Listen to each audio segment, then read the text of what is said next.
Hallo? Hij doet het nog niet.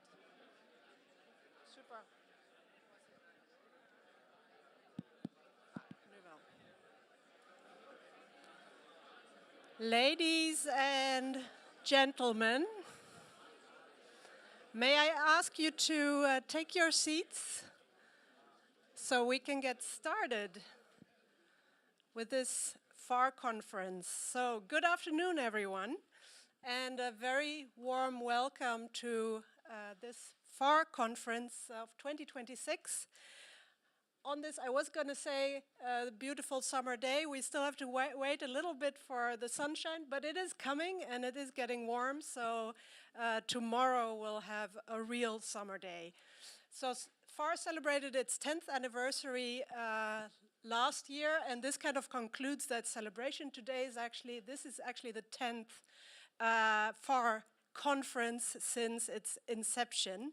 So I think that's reason to celebrate. It's so wonderful to see all of you here from literally all over the world. Great to see that so many of you made it today to Breukelen. So let me first introduce myself. I see a lot of familiar faces, but also some not familiar. My name's Anna Gold. I'm a professor of auditing at the Vrije Universiteit Amsterdam. But since last year, I'm also academic director of the Foundation for Auditing Research, succeeding Jan Bouwens in that role with lots of pleasure. I'm really having a great time. Today, though, I'm here primarily in the role of host of this conference, so you will see a lot of me in between sessions, and I'm really excited to be opening the conference. I would like to thank in advance, and there will be many more thanks, to all the speakers and participants, but also to the team, the FAR team that has helped coordinate and set up this conference and the program, which promises to be very engaging. Of course, a conference is not only about its host and presenters and organizers, but also about the audience. So let's see who we have here, and I guess we could have sliced and diced this data in even more ways, but I just wanted to give a quick overview of who's in the room. And we have about approximately 50-50 distribution of academics in the room. I think maybe somewhat more academics than in previous years, which is also partly because we're preceding ISAR, to which many of you will travel after this conference. And the other half is practitioners, regulators, and what we called other stakeholders. So it's great to see that we have a nice mix of people in the room, which promises again to become a very nice discussions after all the sessions. Let me give you let me first talk a little bit very briefly about the theme of this conference. Some of you that were here last year will notice that the theme is actually quite similar to what we had last year. Last year we also had innovation at the core of the conference. That's not a coincidence, it's also not a mistake, it's just the fact that innovation remains such an important topic these days that we want to devote our attention to. So one thing that maybe differs this year in terms of the focus of the conference is that we want to talk more about, okay, innovation, AI, technological advancement, all great, but how do we actually do it? So we hope today and tomorrow in our sessions to talk a little bit about the organization of innovation. How do you do it? What are the preconditions for it to become a success, and what are the barriers? A very brief glimpse at the program, which might be a little small for you to read, but if you haven't noticed yet, you can also see it on the back of your badge, and also in your bags we printed out a PDF of the program. So this promises to be a really interesting program. Okay, a final point I want to make before handing over the floor to Steven Maijoor is the role of interaction. So this conference, I think I've been to every edition of it, and it's always stood out to me as a place where there's a lot of interaction, a lot of discussion, and we want to keep that tradition. So don't be shy. If you have questions during the Q&As after the sessions, please raise your hand and a catch box or a handheld mic will come to you. So you don't need to shout. We like to also make sure the whole room can hear you. And you also can't hide because we can throw that catch box to every corner of the room. All right. It is now my great honor and pleasure to introduce Steven Maijoor, who is, alongside his role as an executive board member and chair of supervision at the Nederlandse Bank, the Dutch central bank, has agreed to take over the role of the chair for the FAR, succeeding Henriette Prost, who's also in the room today after many years of engagement. Steven, we are very pleased to have you here today, and I very much look forward to your words. Thank you.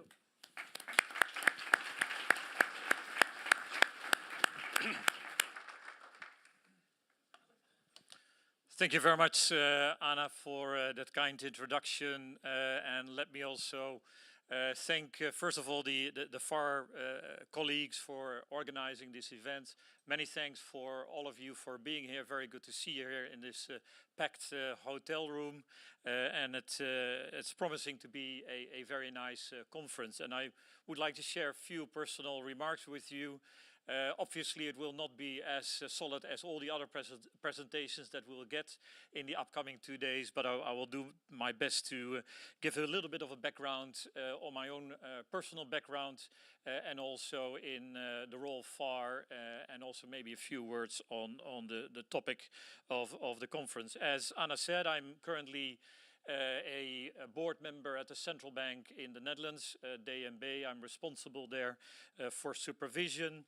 In the past, but this has been a bit of a time ago, I was an audit researcher, and so I did some audit markets research. It was for my PhD, and so it was on the edge of auditing and financial reporting. But in all fairness, I should say that when I left academia about 20 years ago, my academic contribution has been relatively modest. I think that is probably the best way to say it.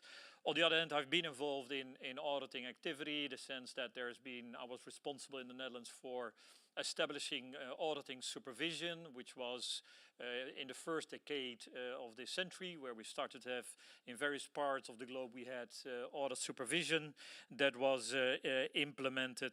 And at one point in time, I was also the chairman of IVR, which is the group which is a forum that brings together the auditing supervisors of the globe. So I've had some insights, continue to have some insights into auditing. And interestingly, I must say, after having done auditing research, I've now also been subject to a few audit cycles at the central bank. We have a quite sizable balance sheet. So the central bank has a balance sheet which is around 370 billion.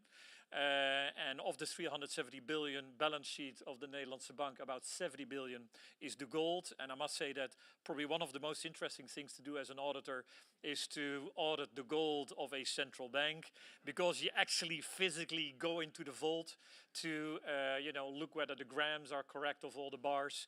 And I don't know, maybe there's an auditor here in the audience that was involved in that, but I must say it must have been one of the most interesting issues to do, is do the audit of the gold of a central bank.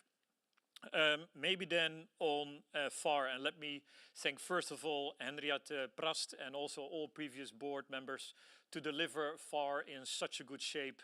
And in that sense, it's a difficult task for me to succeed, because it's always easier as a chair and as a board member to take over an organization that is not running well. In this case, the bar is pretty high, I think, for the current board to make sure that we succeed. And I must say, I'm really impressed by what has happened in auditing research in the Netherlands by the establishment of the Foundation for Auditing Research. Quite unique organization, and where there's clearly both paths. One path is sharing the data, because I know for academics that is your fundamental fuel that you need to progress. And so very good that you have the data now more easily available for research. And the other path, in addition to the data, making that available, it also making sure that the funding is available. And that is now for more than 10 years. FAR has gained a reputation in the Netherlands, but clearly also a reputation outside of the Netherlands. And I think that is really a compliment to what has been achieved. It's been achieved by Henriette.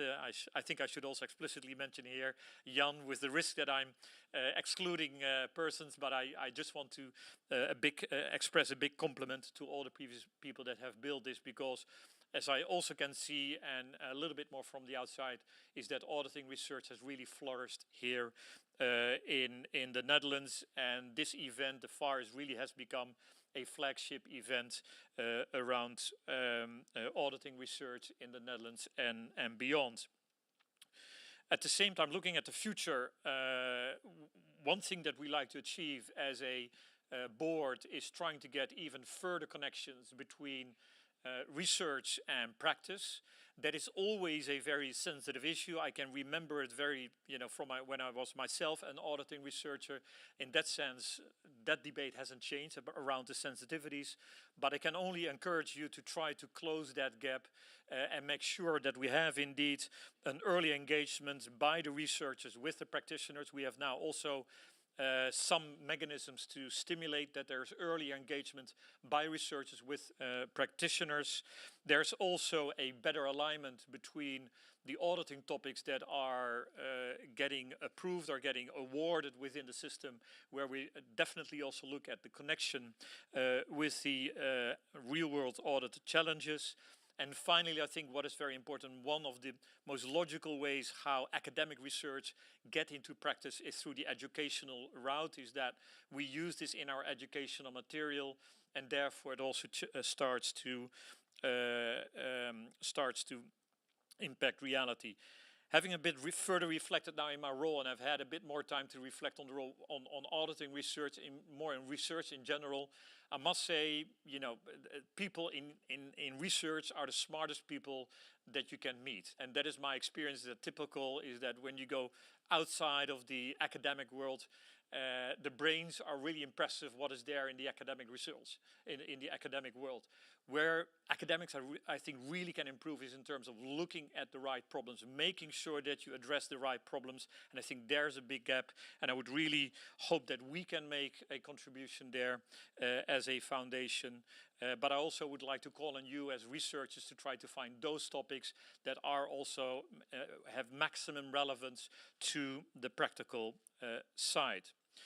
Maybe two more remarks before I close. So why we're doing this, obviously, is we do this in the public interest. We do research because we better understand how practices work, how can we explain real-world phenomena. I think that is really important for us in terms of research. But at the same time, we also, through that research, want to improve that world and make sure that the world becomes that auditing improves. And I think we are now in a lucky situation that we haven't seen big scandals in recent times. As you understand, as a banking supervisor, that is also one of the key measures: is do we ensure that there's not going to be a bank that results in trouble? Is that they continue to be alive? That is really one of the things we're focusing on. But it's very important that ultimately there is this collective responsibility, both as researchers and as practitioners, to ensure that the sector performs well and conducts its business in terms of making the high quality audit research, high audit quality, and making sure that assurance that we give that is warranted. A brief remark on innovation. Innovation, of course, is now high on the list of relevant topics. I myself pretty much involved in discussions around the mythos model of Anthropic and how it will change the world, for example, in supervision. But I guess this will also change the world of auditors, because the chances that a client will become affected by a hack will really increase significantly in the time ahead. Is that the IT systems that allow you to combine weak spots in an IT system of any corporation will increase. And so I think it will be relevant also for the auditing world. let me stop here. I really wish you an enjoyable conference. I will be able to sit also in part of the event. And my final task is to announce the next speaker. And we just met. I think we hadn't met for 10, 15 years. We recognized each other still, so I think that is a very good sign. Robert Knechel will reflect on FAR and the achievements of FAR and what has been delivered. He's a Frederick E. Fisher Eminent Scholar Chair at the University of Florida. He's there responsible he's doing that, sorry, I should say in the right way, he's doing that at the Warrington College of Business, and also he's a director of the International Accounting and Auditing Center. And so, Robert, we're really looking forward to your remarks, and the floor is yours. Thank you very much.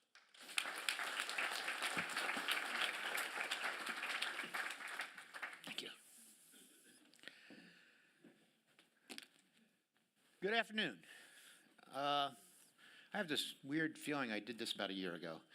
A couple big changes from then. One, I didn't get off a plane in Schiphol and come straight and stand on this podium today. So maybe if you were there last year, you can compare energy levels. And they put a podium, a riser. And when I looked at the video last year, I think they got tired of me going so far left or right that I was out of the screen. So now I'm somewhat constrained. Good luck with that. Anyway, it is my pleasure to be invited to do this presentation, if I can get some slides, about the history of FAR a little bit and where FAR might be going in the next 10 years. Yep. Oh, there we go. Okay. Yep. Okay. So let me start off. One of the advantages of being around, this is my almost 46th year at the University of Florida, so there's quite a long arc that I can observe. And when you think about it, many of you don't realize, accounting research in general, not just auditing research, really dates only from 1968. That was the publication of Ball and Brown, for those of you who are in the academic world. Auditing actually was probably another 5, 8 years later before we actually saw any auditing research. So it covers most of my career, to be honest, or it actually covers all my career. And so the idea of FAR, while very profoundly important when we started 10 years ago, it wasn't actually a new idea. It was new in the sense that it was probably not going to happen in the United States. And so if you go back, in the very early days of my career, we had what I would call the era of the research monograph, where a few academics would write very large tomes covering certain material. Probably the most famous in auditing is the Mouse and Sharif monograph, which should be required reading. Another very famous one is the 2-volume Thomas monograph on the arbitrariness of cost allocations, which is also something that I think everybody should read. But anyway, that was where we kind of started. Then the first real drive to foster audit research was the KPMG Research and Opportunities program back in the late 80s and early 90s. And that was quite successful in funding research, and it did almost exactly the same thing that FAR does, which is it would try to connect researchers and proposals to sources of data. This was before a period of litigation in accounting firms in the United States. Now you could not do it because the risk management lawyers in the firms in the United States would never agree with it. So this is a real shout out to the Dutch firms who are willing to do this and really foster this type of research, which I think is absolutely critical. We've had over the years a number of practitioner-oriented conferences. Basically, some were based at universities. The Illinois and Kansas ones particularly started off with very evenly balanced attendees from both practice and the academia. We have the Audit Judgment Conference, which begat the Maastricht Conference, which I was told this morning I may have the wrong acronym. There was a debate as to whether there's 2 A's in Mars or 1. I remember being at the one in 1996 where I met Philip, wherever Philip's sitting. He was my discussant. He hated my paper. And I mentioned this in his little book that he got upon his retirement. And that has led to ISAR, which follows this conference in Maastricht this week. We have the audit mid-year meeting, which I have the honor of having started in the United States. But one thing that has changed in all those conferences, the practitioner component has shrunk dramatically. It started out as mixed conferences. They are very much academic conferences, except for this one. The other one that's close is the PCOB. A number of years ago, PCOB is the regulator in the United States of the auditing profession, and they started an academic fellows program where they would bring academics in on an annual or roughly usually a year type internal position and allow them to rifle through the files of the PCOB. When I say rifle through the files, I almost mean that literally, because the PCOB, much of the data, particularly back then when they started this, were spreadsheets. And so one of the hardest parts for the people doing that kind of thing is they had to figure out, first of all, how to access the data and put it into a usable form for analysis. Eventually, the PCOB started their conference. They did it initially in conjunction with the Journal of Accounting Research, which is that does not exist any longer. But that conference still has a fairly high practitioner and certainly regulator component, because many of the board members from the PCOB will attend that conference, and that's usually in September or October in the fall. Okay, so we've got this history, and all that led to the next development, which is Center for Audit Quality, which I think may have been a negative step, because it was one way to, if you wanted to talk to a firm about doing audit research, they would say, go talk to the Center for Audit Quality, which we fund. Everything has to go through them, and I think that actually constrained the bandwidth on what we could do. But then along comes the Foundation for Audit Research, which is a truly globally recognized organization now, and you'll see how globally in a minute. Okay, so I was asked to come on the board at the very beginning, pretty close to the very beginning, and I was quite honored. And it was a little weird to be the only American involved with this thing. Many of you know, have met my wife. She is European. It's now 30 years. She's been trying to civilize me. You know, I always know I'm in trouble when she starts a sentence, you're such an American. Anything after that, I probably don't want to hear. But anyway, so any rough edges that have been smoothed out, she gets all the credit for. So in the early days of FAR, okay, first formation. Now, the formation is awkward. Let me just say that. Because it came about because of the review of the auditing profession done by the Dutch government. And they come up with a very long laundry list. I say 57. I don't remember how many different recommendations were made to improve the auditing profession. 53. Okay, you were better than I thought you were, sorry. Okay, so one of those bullet points was to basically start FAR and to do research to improve audit quality. That was my understanding. That was what I was told. Okay? The original plan was developed by Olaf Beek and Jan Ballens, who's been recognized. Olaf, I don't believe, is here, but I think he's online watching this, so thank you, Olaf, with the help from the NBA. The initial board had, well, I'll just list the names. Henriette was the initial chair, but there was an acting chair before that. Olaf and Jan were the managing directors. We had representatives from the 4 firms and then 1 representative from all the other kind of smaller level firms. And we have 2 academic members originally, other than Jan and Olaf, and that was myself and Willem Buying from Tilburg. There's been turnover, obviously. I don't put up the names of the current board. Many of them are here. You've already heard from a couple. And so it's been a long, interesting path to get to the point we are at. But it's not been smooth, right? It had a few hiccups, maybe a few bumps, maybe a few chasms to cross along the way. First, the initial problem was getting the profession to buy in. The fact that the government has almost forced their hand does not make the easy necessarily to do what we wanted to do. So we had to still sell the idea.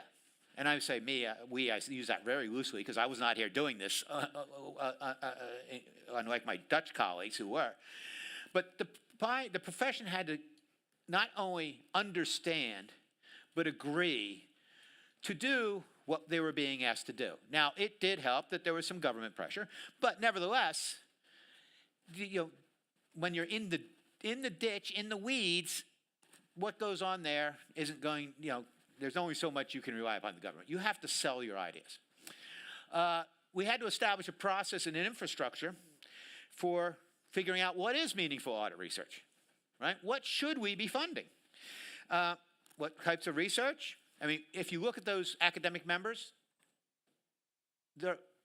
except for maybe Olaf, three of us were basically economic archival type researchers. Olaf, who was just coming out of his PhD program pretty much, was doing more qualitative cultural stuff, which I actually found very interesting. But now you look at the academics and you got two very strong experimentalists. So we had to figure out how broad of a mandate or net we're going to throw to figure out what is the type of research. There probably was a built-in bias towards big data, archival type stuff at the beginning. What should be the criteria? How do you know what's relevant? How do you know what's rigorous? How do you know what team structure you should have? And obviously, how much money you should spend on it. And it was interesting, the range of proposals I've seen over 10 years. We've seen proposals for multiple hundreds of thousands of euros, and I've seen proposals for 5,000 euros.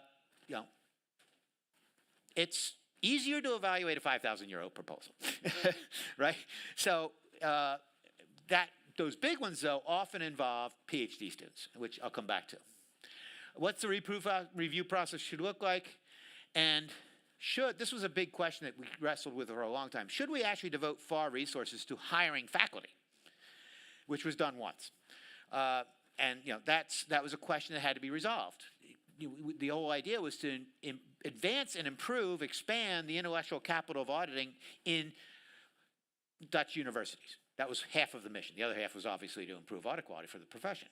And so we had a long conversation about that. We ended up funding PhDs because that fed into the human capital of the universities, but only tried once to have an actual position funded. What's the selection process going to look like, right? And how do you manage expectations? This is probably the hardest part of everything we've been through, managing expectations, right? Matching what academics think is interesting versus what practitioners think is important is a big challenge. It's a very big challenge. And it turned out, I think, to be much harder than a lot of us anticipated. First of all, many academics never practiced. And that's getting truer, at least in the United States. And so if you've never done an audit, you don't need to do an audit to do research, don't get me wrong. But you need to have expert access to people who know enough about auditing to basically scope out what the project should look like. So many academics have never practiced, and most practitioners don't understand research methods. I mean, I think if I polled the average practitioner here and asked, have you ever read, and do you have any idea what identification and fixed effects are?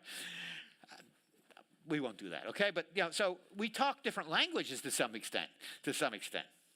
I know, Ronny, you do. And finally, what was our capacity? How many projects could we actually handle? Because each one of these things was going to be very intrusive to at least one accounting firm. And arguably, maybe we started off with too many. We should have maybe started with fewer and learned how to do this better. And then finally, how are we going to prove we did a good job, right? The funding initially was for 5 years. At the end of 5 years, we were going to have to explain why we should keep going. And so you need to have some idea what the performance metrics should look like. So we had to build all this from the ground up. But there were still more issues we had to deal with, okay? And this was actually the raison d'etre for the organization, data, right? The whole idea was to open the data vaults so that academic researchers who are always complaining, I have no data, and the firms won't give me any data, so I can't do anything interesting. Well, that was probably part of what we were trying to do, okay? So, first problem, we found out very early on after we had the first wave of proposals that we approved, basically had to manage the academics to not have a candy store mentality. The idea that gimme, gimme, gimme, gimme, okay? That, we ran into that a little bit because the academics didn't necessarily understand what was available and how costly it would be to build the data sets we wanted to use. And I can give you an example. Back in the early 90s, I was working for a Big Four, actually it would have been Big Six at the time, a firm in the US, on an internal project. I was doing it for basically 2 years, and we did a massive internal study that required 2 man days of senior and manager time, 2 full days of senior and manager time for each survey we collected. And we had almost 400 surveys. Okay? That is 800 working days. That's 2 years of time that's not being used to do audits and do training and things like that. And that actually, in many ways, established my career. But the cost is huge to do this to the firms, Now, on the other side, we also found out that the stuff we think accounting firms would know about themselves, I use the analogy of the shoemaker's children who have no shoes, right?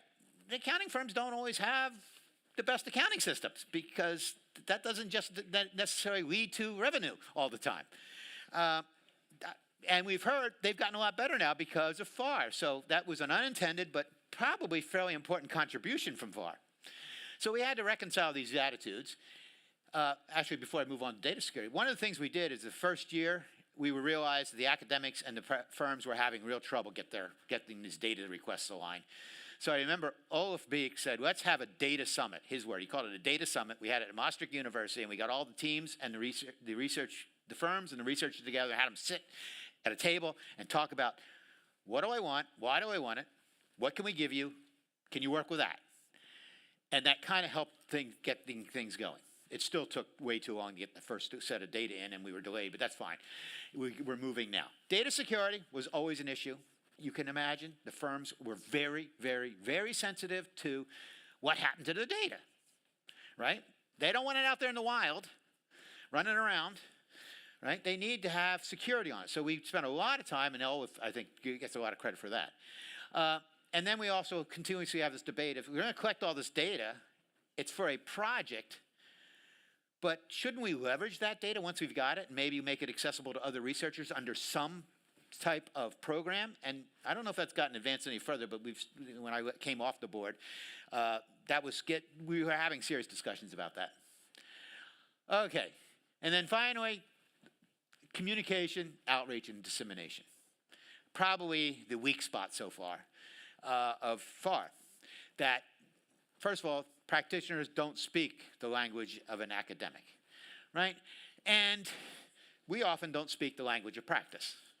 It's like 2 foreign languages, right? Fortunately, when I come to the Netherlands, the Dutch speak better English than most Americans do. So I don't have any problem. But if I had to do this in Dutch, no, you don't even want to imagine that. Okay, I can read a Dutch menu. Okay, we had to have expectations about the timeline of research. This was actually kind of a surprising issue, I think. You know, people who don't do research say, we want to know this. We want to know this next week. We want to know this soon, right? And of course, I understand that need.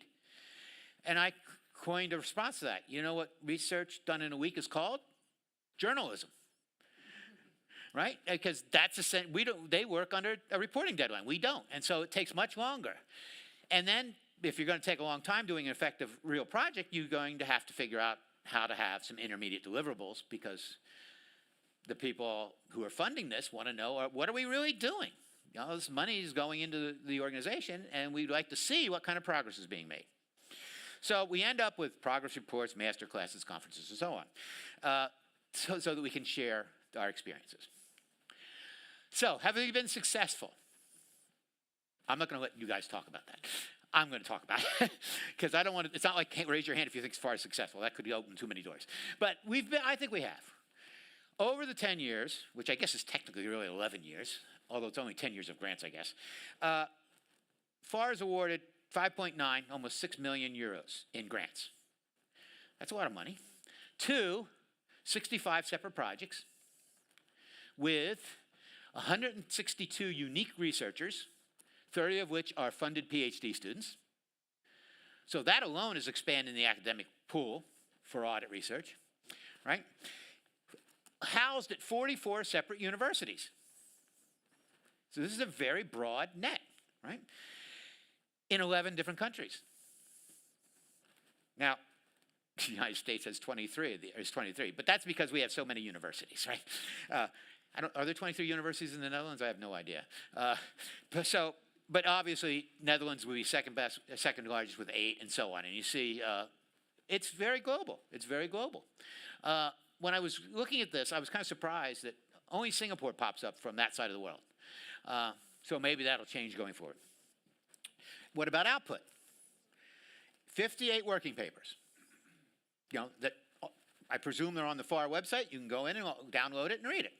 And of the 58 working papers, because of the publication lag, we've only had 14 publications. But hey, if you're an academic and you publish one paper a year, you consider a success.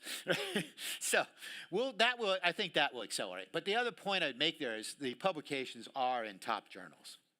These are not obscure journals that we're going for. FAR gets very good recognition for what they've been able to finish so far. So let me switch gears. Let me see how much time I got, because I have some options here. Okay, where are we now? What about we might be studying in the future? Okay, well, this is a quote I've been using. I actually used it last year. So whoever's got the last year's slides, you'll find this one. The profession is at a critical juncture. New and complex business arrangements and financial transactions have increased the risks of audits. Information technologies have changed the nature and complexity of a company's records. Business failures generate wide media attention, litigation, and regulatory scrutiny, resulting in widespread skepticism and objectivity of the profession. Sounds like where we are, right? I mean, we're living this, except this was written in 1994. Some things don't change a lot. Some people are never satisfied. What are you going to do, right? So why are things different now? Why are things different now? Well, here I would argue that it's different because we have a much bigger, broader viewpoint of what auditing is, what the public interest is, how these things should work together. And again, this slide came from last year, but the idea is we live in this ecosystem of financial reporting that is expanding to all kinds of other reporting, right? With many, many stakeholders, players, agents who have a role to play in how this all works out. Okay, so within the company, you've got management, you've got the people who actually do things on a daily basis I call them process owners, you've got internal control, governance, and so on. And out of that, you're going to get a financial report. That's all within the company or the organization, right? And then you bring in the auditor who's technically external, but they're going to sit and oversee everything, right? And out of that, you get an audited financial report. But that's not it. That's not the end, because there's a bunch of players outside that circle who are, not, at a minimum, they have a very strong interest in what's going on, and in some cases can actually influence what's going on. And all these relationships matter. I mean, for example, I've argued now for the last few years, we shouldn't talk about audit failure. We should talk about system failure, because let's say they've got that audit committee who's actually not very good. Can the auditor really compensate 100% for a weak link? I would argue it might be very hard for them to do that. And so we need to look at all these elements. And I'll come back to that point in a minute. So I'm actually going to skip all this one for a time. Okay, but I do want to talk about, since we're talking about ideas for the future, where might we go? Well, the first thing I would point out is we provide data, right? That's why we have FAR. But great data doesn't necessarily compensate for not very good ideas. Right? Too many people, too many researchers I've seen, particularly PhD students, not talking about anybody in this room, by the way. The first thing they say is, what data can I find? What data can I find? Okay, and the person's not here, and I know you might report back to him, but I'm doing this in a very positive way. I was at Groningen University. I was talking to a PhD student yesterday who said, I'm looking at AI and how it affects human resource employment violations. And I'm thinking, I don't quite see the link. And an hour later, I got it. I mean, so that's why I tell him I'm very positive. I love what he's doing now that I understand it. But he had to explain it, because it's not obvious on the face, right? So we see too much of this where even when you go through the hour conversation, it's still not obvious. So that's one thing we have to deal with. But on the other hand, if you have great ideas, you may be able to live with weak data, because data is never perfect. You never get all the data or the exact data you want. And so if you have a really good idea, that's what people want to hear about. So where do great ideas come from? Well, generating ideas is hard. Great ideas is really hard, and seminal ideas is almost very rare. Okay, so how do you do this? My philosophy is that you get the best ideas by reading outside of your world, meaning you don't just read audit research. You read at the interface between other disciplines, the public media, professional documents, and all these things. And I throw up evolutionary economics because that's something I am particularly interested in, because evolutionary economics is a combination of anthropology and economics, and it yields a lot of predictions that are exactly opposite what we're used to when we talk about agency theory. And so I've done a couple papers, and that's exactly what we find. So that is the thing that can lead to some breakthrough observations. I already said read a bunch of other stuff. And finally, this is kind of my way of take a deep breath.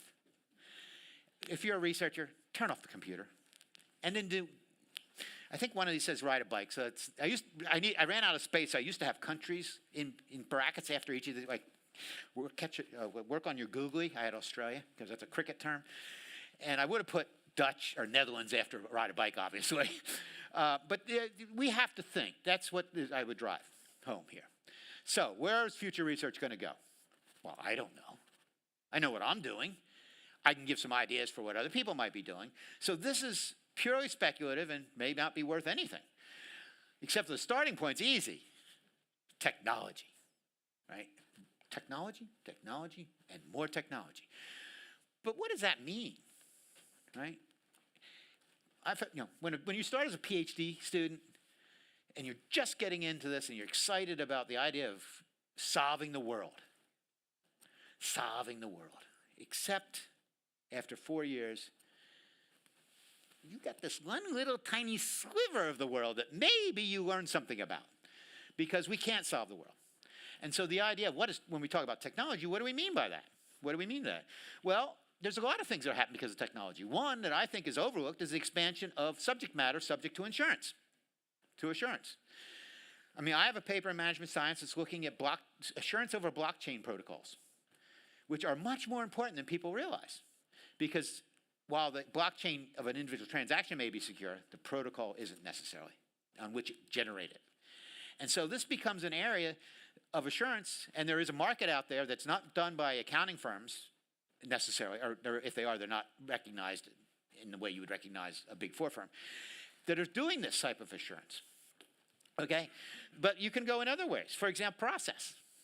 The internal process of a company. I talked about it last year, how technology at the client tends to lead technology at the firm, because the company is responding to their competitive environment, and they bring in technology to do something better or more efficiently. And then the auditor has to figure out, okay, what does that mean to system reliability, internal control, risks, and so on. When you get into the area of regulation, we have no idea. We still are wide open as to what's going to happen with inspections and AI. I mean, I don't think, I mean, maybe in the last 3 months somebody's figured something out, but the last time I talked to some regulators, they still don't know these things. Okay, next bullet point. This is one I like. Investigate the client-auditor relationship in more detail. This is based on my AOS paper in 2020, whatever, anyway, on professional services. I think there's a lot more to be done there. And the idea that we don't like to call auditors collaborative with management, but the reality is you can't do an audit without talking to management. You're going to be in the same room, and you're going to be interacting, and you're going to be influenced, mutually influenced. And I would argue where we should be going is actually expanding this notion. Let's move it to the client, auditor, and governance interface, which I found out yesterday is going on at Groningen. Where's Dennis? It turned out his FAR project is going in this direction. It's really cool. But then I would say you could even take it even further, because in the end, that last problem I mentioned, is the regulator interface has to be considered too. Right? I mean, can an accounting firm spend $1 billion investing in an AI machine and then have the inspector come says, nah, don't like it? No, you can't, that really can't happen. And so we need to be looking at how these things align. A couple more points and I'll be done. Okay. Economic incentive issues. It's always been there, but there's some very pointed issues that are coming up these days. For example, I would argue, what's the value proposition of auditing? I think we can be reassessing this given the expansion of the subject matter I just alluded to, And who's benefiting from all this, right? I don't think frequently enough, make the economic argument for why we exist. We always hear the regulatory compliance argument, but in the end, audits predated every regulator on the planet. There's a real economic reason, and I think we should be looking at that as we expand into sustainability world, for example, right? The EU was going to roll out reasonable assurance for sustainability reports until they realized they couldn't, and so they've deferred that. I've been told it may never happen, but we'll see. I mean, you can't say never. So this gets to, I think, the core essence of what we do economically. But there's some other things, like we hear a lot in the last few years, is what's the labor model look like for an accounting firm? Who do we need to be hiring? Who do we need to be recruiting? What do accounting educators need to be doing? Right? The large firms are now hiring, in the US, are hiring almost over 40% of their new hires are coming from non-accounting programs. They're hiring data analysts and engineers and things like that. Okay, and all this is needed in a multidisciplinary firm. New funding models. If you want to, you can just say PE, private equity, right? It's not about private equity. It's about the fact that accounting firms need billions of dollars to fund their technology. They need billions of dollars to fund the partner retirement overhang. They need billions of dollars to hire the new skill sets that they need. And arguably, research says auditing is a commodity-based price product. So where's the free cash flow come? Oh, let's just make every partner contribute $100 million to join the partnership. That's not going to work, right? Let's just retain all our earnings. Well, in most countries, a partnership is a tax flow-through entity. So it's tricky how you retain earnings.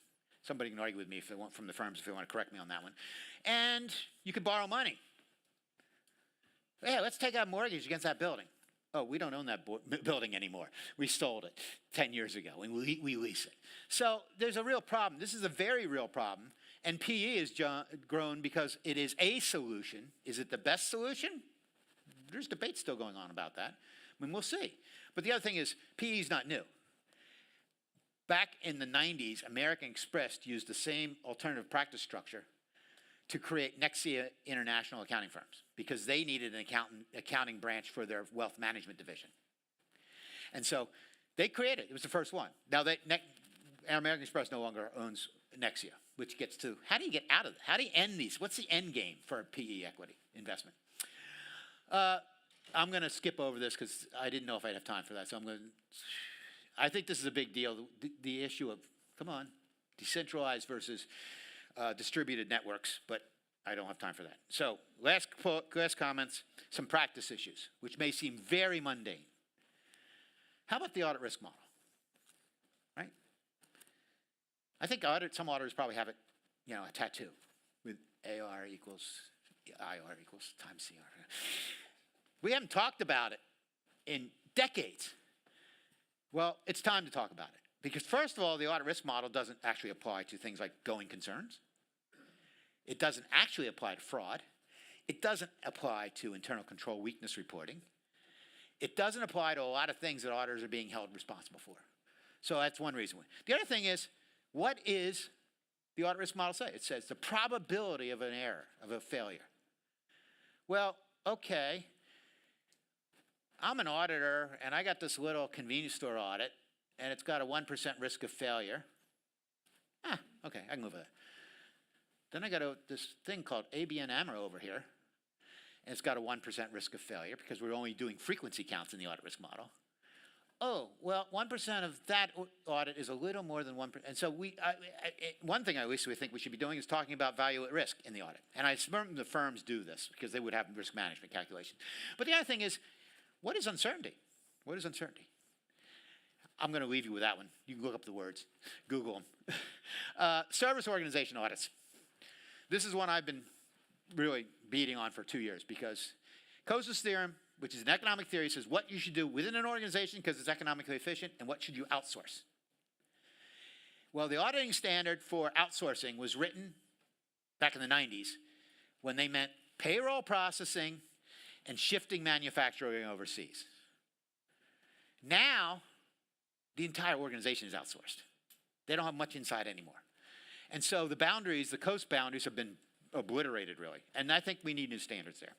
Multinational group audits, I don't need to go into that probably. And then, we've been debating for the last 10 years about how can we get more knowledge shifted from what the auditor knows to the people who need to know it.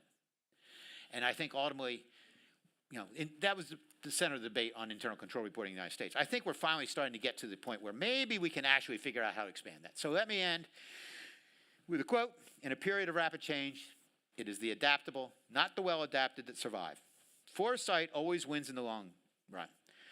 Those who do not try to create the future they want will get the one, will get it whatever they get. I should stop. I should continue reading. And I think this is something we should keep in mind. So on that note, I'm going to quit and open it up for questions.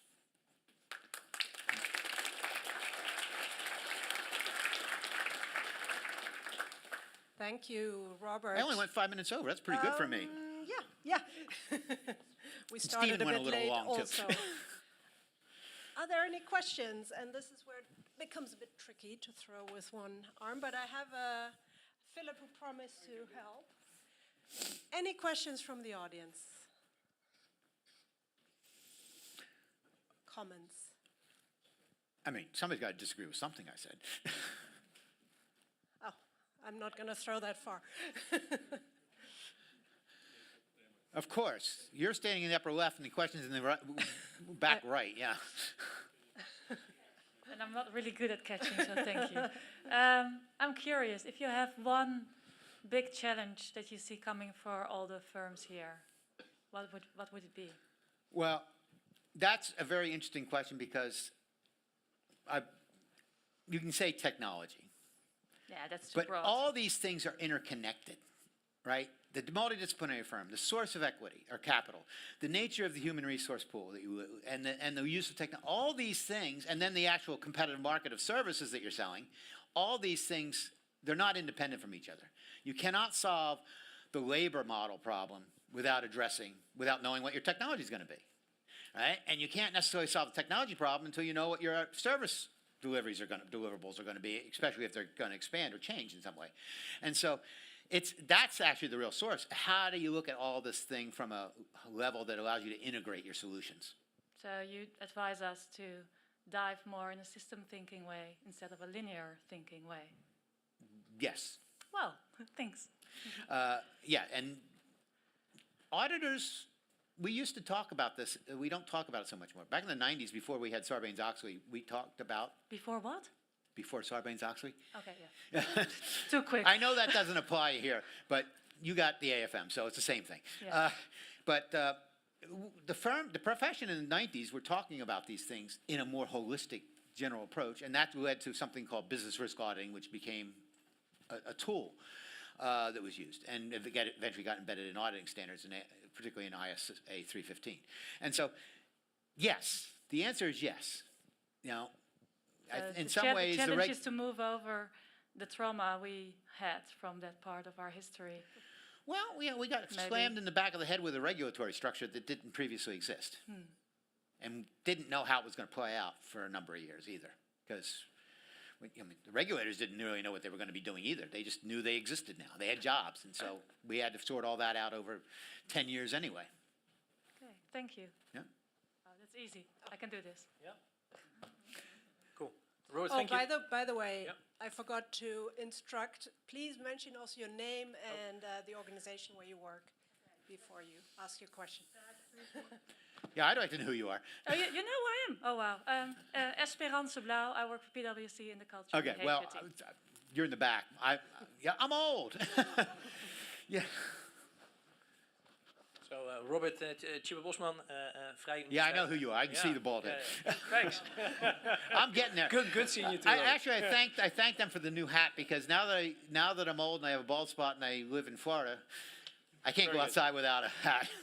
So given your talk, right, on the importance of collaboration between the auditee and the auditor, and kind of the question, can we do great audits without good collaboration? Which tension do you see there with the team of audits as a disclosure device and confidentiality? I'm going to think about what you meant by that. So given that the relationship between the auditee and auditor is so important for delivering high quality audits, do we want auditors to be an independent disclosure device? Or would that jeopardize Oh, that I mean, relationship? Yeah. that's a fair question for that bullet point I had up. That's an absolutely fair question, and that's why it hasn't happened before. I thought you were more mundane question about, how do you maintain independence in a collaborative environment, which is a very real question too. But yeah, I mean, that doesn't mean we shouldn't be having that discussion. I agree. Yeah. Okay, I don't have an answer. I mean, I'm not. I don't have a crystal ball. I saw Jan and over here. Was he on first? Yeah, Jan was first, I think. Well, you can borrow mine. Okay, thank you very much. So yeah, so I was actually, I have a question on this ecosystem, right? Yeah. Because society says if a mistake actually happens, and an auditor is involved, that the auditor is to blame. So we can shout as much as we like, right? That it is the ecosystem. That is, the society just doesn't buy that. So when we think of research, right? Should we be looking into this ecosystem and to better understand why mistakes occur and what auditors can do about this? Yes. I'm not precluding any of that. So no, but again, society is not going to buy that if mistakes occur, right, and the auditor has signed off, that the auditor has. Well, this is signed actually a much. They You're will talking keep about a much saying- more profound problem, which is hindsight. Right? There's no such thing as a zero risk audit. It doesn't exist. I agree. And so there's always going to be the potential for, just because of bad roll of the dice, that an engagement will have a problem. And who's evaluating that? People who know all the stuff that the auditor didn't know when they had to make their decisions. And so that's a more profound problem, is this idea of being judged on a hindsight basis, rather than worrying about what the root cause of what really went on. It's like, okay, we just, and in the US it's even worse because of our litigation system, right? Error, lawsuit. One leads to the other like magic overnight. But that does not, in my mind, let us off the hook from not having those conversations. But you could also say, well, does the auditor say no in a sufficient? Oh, yeah. If the auditor should have said no and didn't say no, then it's not a system failure. It's probably an audit failure, right? And then you're getting into the context, the specifics. I mean, the average audit is not a bad audit. I mean, we have no evidence to suggest it would be. A bad audit, when they occur, is going to be out there in the tail of a distribution. It's a rare event. It's a very rare event. But when it becomes, so we're looking, we got this camera looking at all of these audits, scanning, and then this one out here, we zero in on that with laser focus. And that then influences the discussion. And so what happens? You get that problem. Somebody says, where were the auditors? Inevitably, there's a government inquiry. There's proposals to improve the audit profession. And you may get new regulation, new mandates, new standards, solving that problem, which may not apply to anybody else in the market, creating a deadweight loss to the economy, right? And you know what? It's probably not going to apply to the next one either, the one you think you're going to prevent. You may prevent something, but the reality is, even if it's outright fraud, we're always chasing the last fraud. I mean, last year I talked about that, the issue of how the same fraud gets perpetuated decade after decade after decade using different technology. Okay. So, but my point is, these are conversations we have to have. The limitations and constraints are very real. I'm not denying that. So I know there was one more question. Unfortunately, we're out of time, so I want to take this moment. Talk to me, whoever. I saw a hand over there. Sure. Yeah, we have a break coming up in about 45 minutes, so feel free to approach Robert with any further questions. I would like to give Robert a big applause. Thank you. Thank you. And so, as a token of appreciation, we do this every year. We give a little gift to our speakers. This year, it's the book Power and Prediction by Agrawal and co-authors, economists, about topic very relevant to this conference, AI, and the book is mainly about the fact that AI is not only about how to automate things, but actually how it requires thinking about organizational change, decision-making change in organizations. So I hope you enjoyed it. System thinking. System thinking relates back to your talk. By the way, now I can see you. I realize I know you. So thank you Thank so you very much, much. Robert, also for the many years of contribution to the FAR, which we will pay tribute to later on this year in a smaller circle, and today for your great speech. Well, it's been very much my pleasure, my honor, and being asked to do the speech twice in a year and getting closer to my time budget this year, I'm proud. Thank you. Thank you.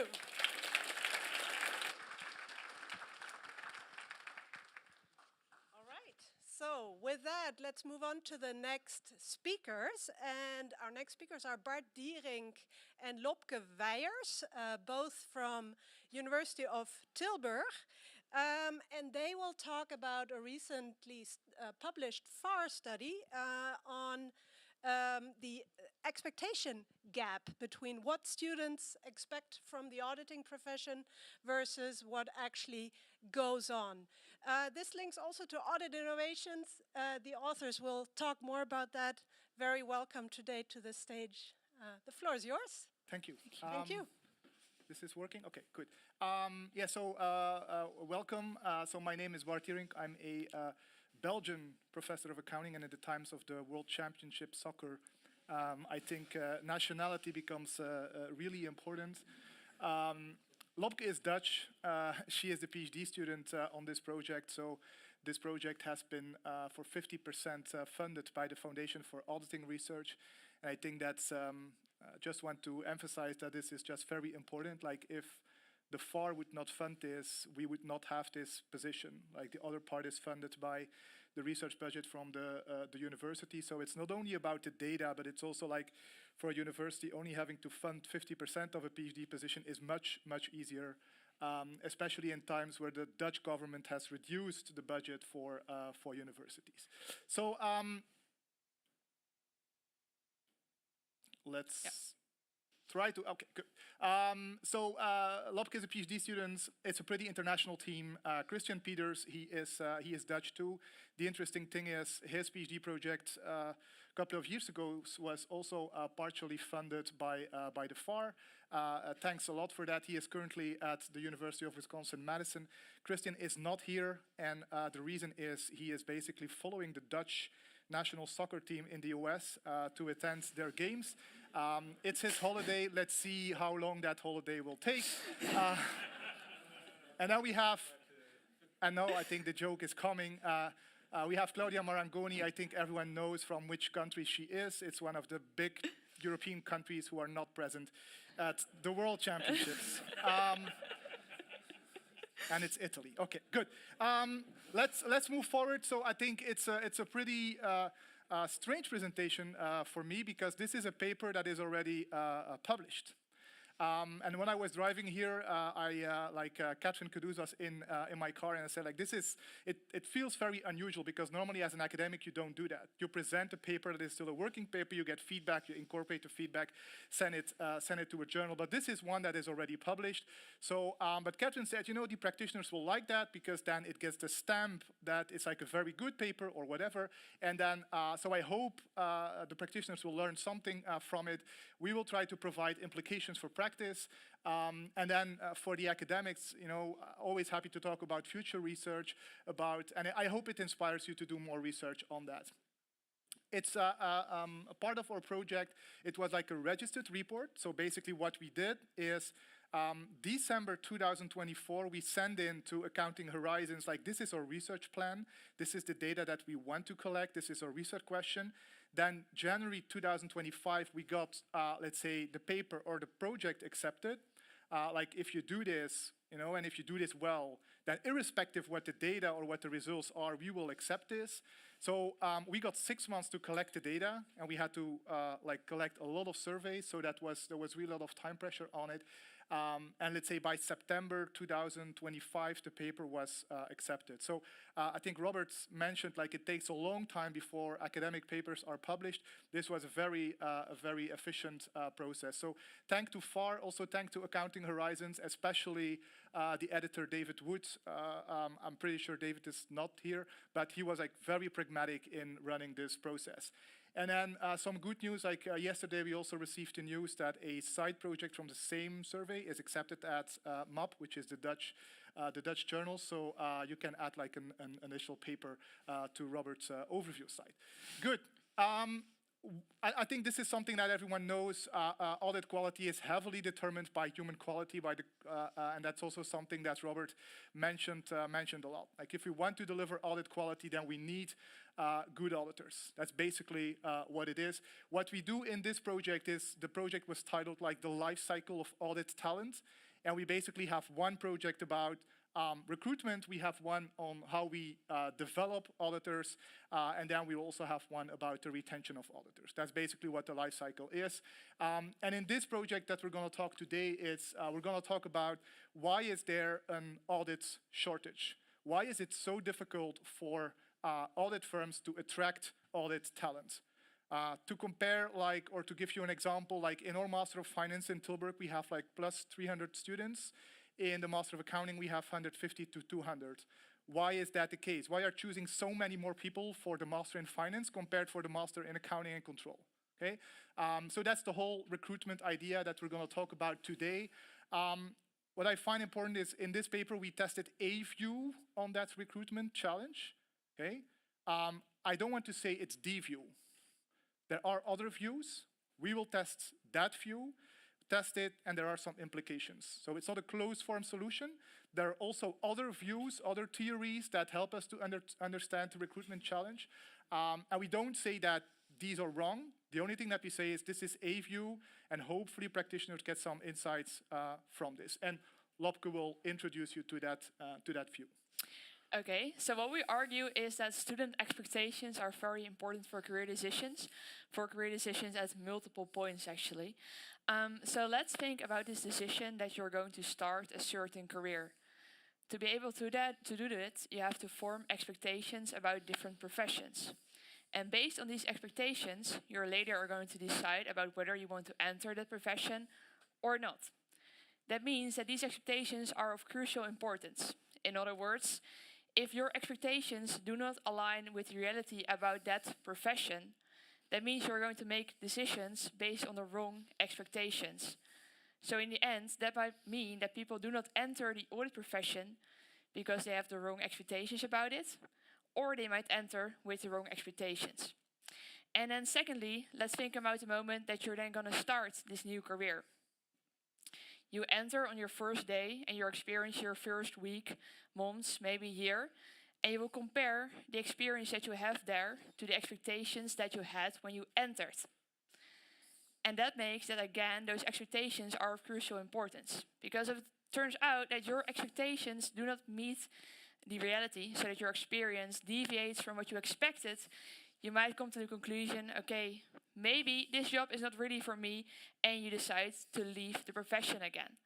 So, in short, those expectations are important at multiple moments in time, including both the moment to enter, but also the moment to leave. So that's what we are doing in this study. We are looking whether student expectations match with junior auditors' expectations. So on the one hand, you have these students who develop expectations, maybe already starting in high school, but also throughout their undergrad degree. They get lectures maybe about auditing, about accounting, they maybe go to in-house days, guest lectures, etc., which all helps them develop an expectation about this auditing profession. On the other hand, you have the junior auditor. This person just started their audit career and now experiences what this student is making expectations about. And we aim to compare them. To give a little bit of a spoiler, we did a survey and the result is that expectations do not necessarily align with reality. So first, let's dive a little bit deeper in what we exactly did. So we recruited participants from, broadly speaking, 2 groups. The first group is the students, who form the expectations. The second group is the junior auditors, who form the experience. So those students can come from, I would say, 3 types of programs. They can come from undergrad applied university programs that relate to accountancy or business economics. For those not familiar with the Dutch education system, so applied university is really the level between vocational training and university. We have students that are in an undergrad university degree, so those are students doing business economics or business administration. And then we have students that are already in their graduate degree for accounting. So we have around 52 of those are in the applied university, 96 are at the master's level, so the graduate students, and the rest is at the undergrad level at university. So then on the other hand, we have the junior auditors. We recruited them from postmaster programs.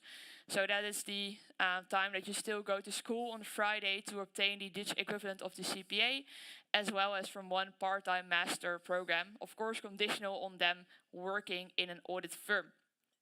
On average, these people have around 3.5 years of experience, so they did just enter, but they did have some time to form their experience, and around 70% of them work in a Big 4 firm. Maybe also interesting to know, 19% of them expect to leave the audit profession within 1 year. Around 43 of them expect to leave the audit profession in 3 years, and around 63 of them expect to leave within 5 years. So what did we exactly do? A survey. A different survey for the students as well as for the junior auditors. So the students were asked to provide their expectations. They do so separately for Big 4 and mid-sized firms, because of course those are not uniform, so they form different expectations. And then the junior auditors provide their experiences about their work at the audit firm. They do so about around 7 topics. The first one is nature of work. This is really about, okay, how does your day-to-day work look like? How repetitive is your work, for example? The second one is the necessary skills that is needed to work in the audit firm. Then we have organizational culture, which is very much about the relationship between the juniors and the more senior people in the firm. Development opportunities, for example, also reflects the learning curve of the auditors. Salary and job security, I think mostly speaks to itself. And then also career opportunities, mostly like, okay, about 10 years, what can we then do with this? And work-life balance, which mostly speaks to the question of, okay, how many hours do I work? How much do I need to travel for my job, etc. Then we have an example from the survey to give you an idea of what we exactly did. So the first one is the student perspective. So they're asked really, okay, what do you expect? So in this case, I expect that the work of a junior auditor consists of many repetitive tasks. And then they're asked to answer on a 1 to 5 scale. So from strongly disagree to strongly agree, what they think about this. On the same time, the junior auditor is asked, okay, my work as a junior auditor consists of many repetitive tasks, again on the same scale. And this allows us to compare, okay, what do the students expect versus what do the junior auditors experience. At the same time, we also asked the students about the influence of the different factors on their career decisions, just to get a bit of an idea of, okay, we might see a difference between experience and expectations, but this only matters when that factor influences their career decisions. To give you an idea, we find for almost all factors that we test that it has an effect on their career decisions.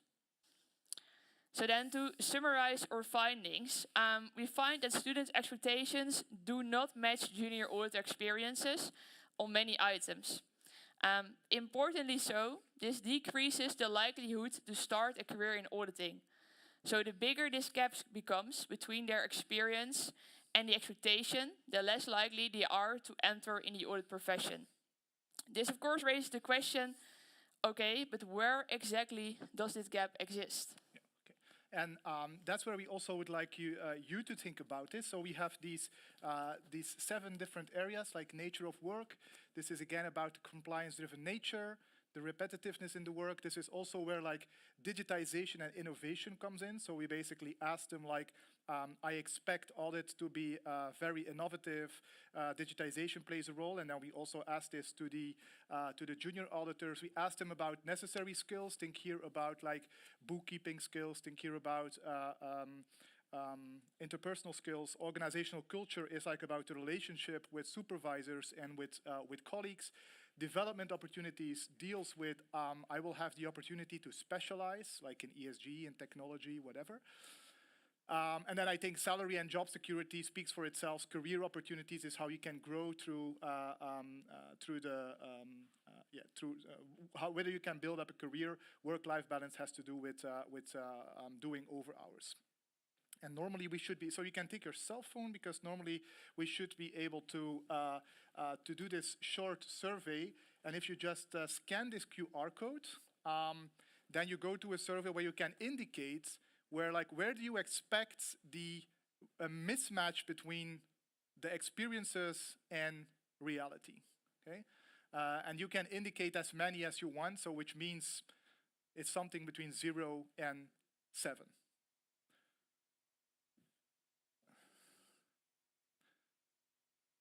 And now, can we just... I think it should work like this. What? I think that's so well worked. Okay, Yeah. good. Yeah, you can see the number counting up. Okay. So we have...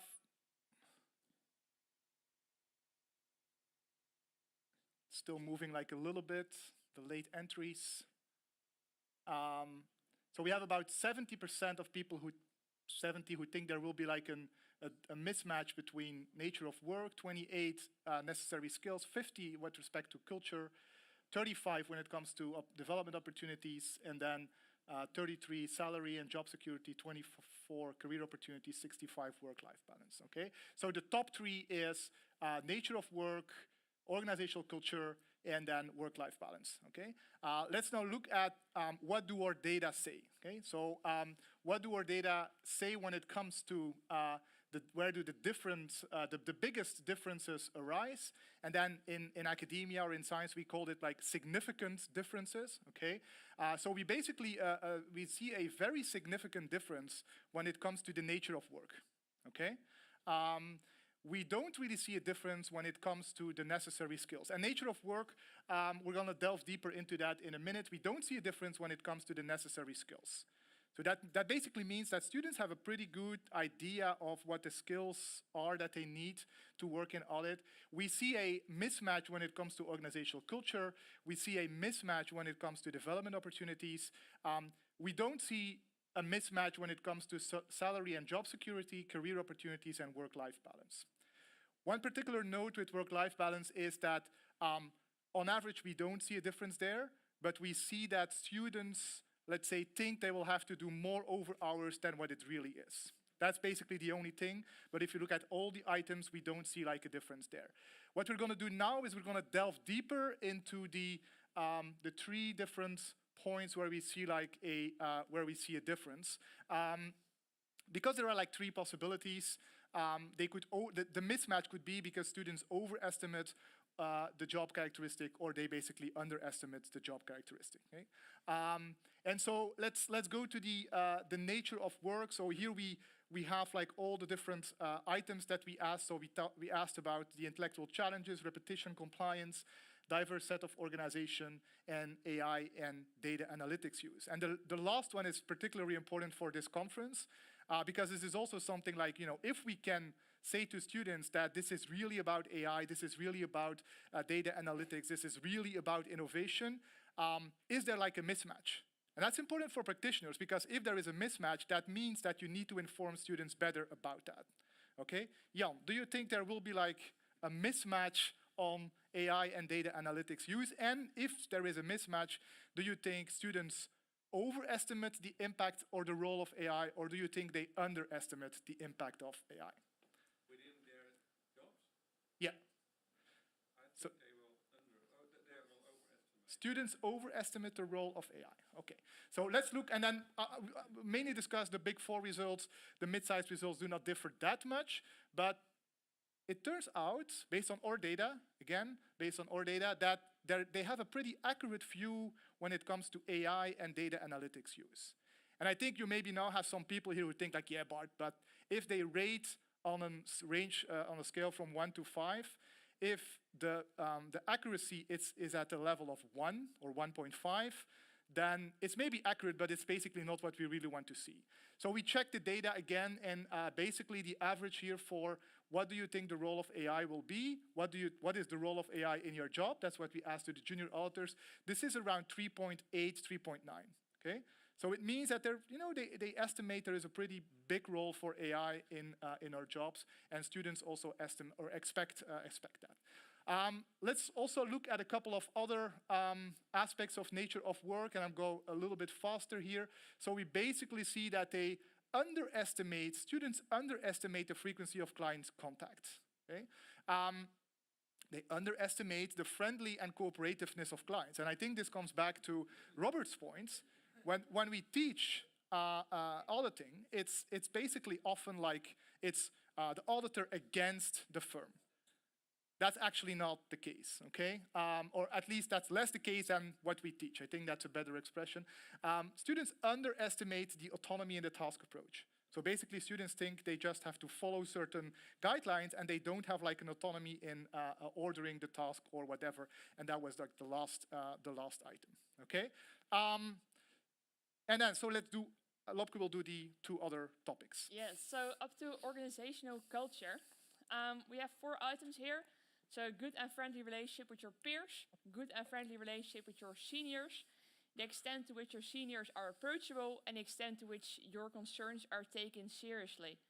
I would like to hear an opinion. Does anyone have any expectations? Do students overestimate or underestimate these components? If nobody is going to answer, I have to go and throw someone at random. So I'm hearing something over here. Underestimate. So you think that they think it's more strict than it actually is. Yeah? Any other opinions maybe? Yeah, Philip? Yeah, overestimate how open it is. Okay, so that's a little bit of the opposite position from there. Last one? Yeah, overestimate. Okay. Okay, let's have a look at the results then first. So I would say that the opinion there in the left corner is pretty accurate. So especially in a big 4 firm, they underestimate the relationship with their peers, with seniors, the extent to which seniors are approachable, and also the extent to which their concerns are taken seriously. I think this reflects that students still think of a big 4 firm as having this very strict hierarchy. So very strict, more strict than what junior auditors actually experience. For the mid-sized firms, I would say this is a little bit of a good news story. So there are three points that are accurate, and then they do overestimate how seriously they would have been taken. Then towards development opportunities. So the first 4, the first one, possibility to specialize in a certain subject, so for example, ESG or data analytics. Possibility to specialize in a certain type of client, so for example, non-profit. And then the extent to which daily and weekly feedback are given. Again, some opinions here. Yes.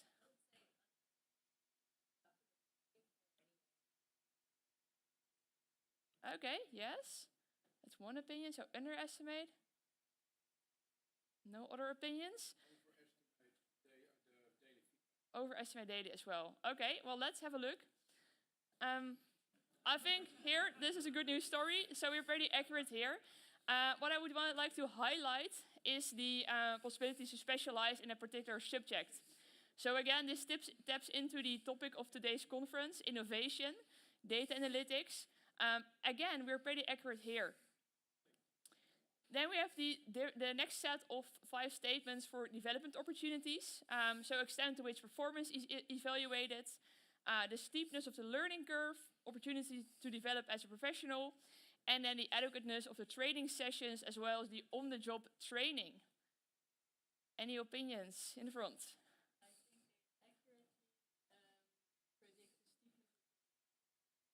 Yeah? Okay, so underestimate the steepness of the learning curve. Any other opinions? No? Okay. Well, you were accurate when it came to the Big Four. So this is one I really want to stress, the steepness of the learning curve. They really underestimate this, and when I compare that to our other results, the magnitude of this result was pretty big.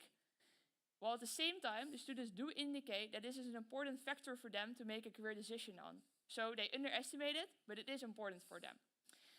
Then when it comes to the adequateness of the on-the-job training, I think this is also an important one. They also underestimate this, both for Big Four and mid-sized firms. Well, I think we all know this is an important part of the job that is going on like every day, yet they do not have an accurate view of this. So then a summary of the results. I think there are two aspects here. So they overestimate the negative aspects of the job. For example, they thought the job was more repetitive than it actually is.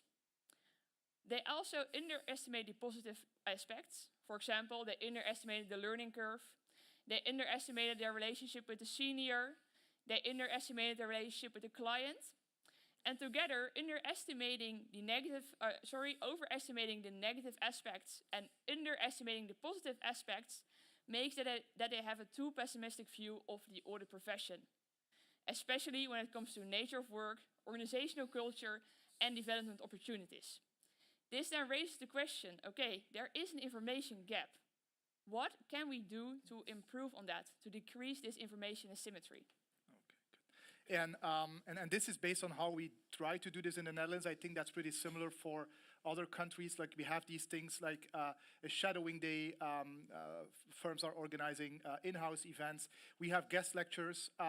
We have audit internships. You can be like a working student, or you can talk a lot to auditors. So what we did in the last phase of our survey, we basically asked them to what extent they participated, and then we can analyze like is the fact that you participate, does that like reduce the information gap?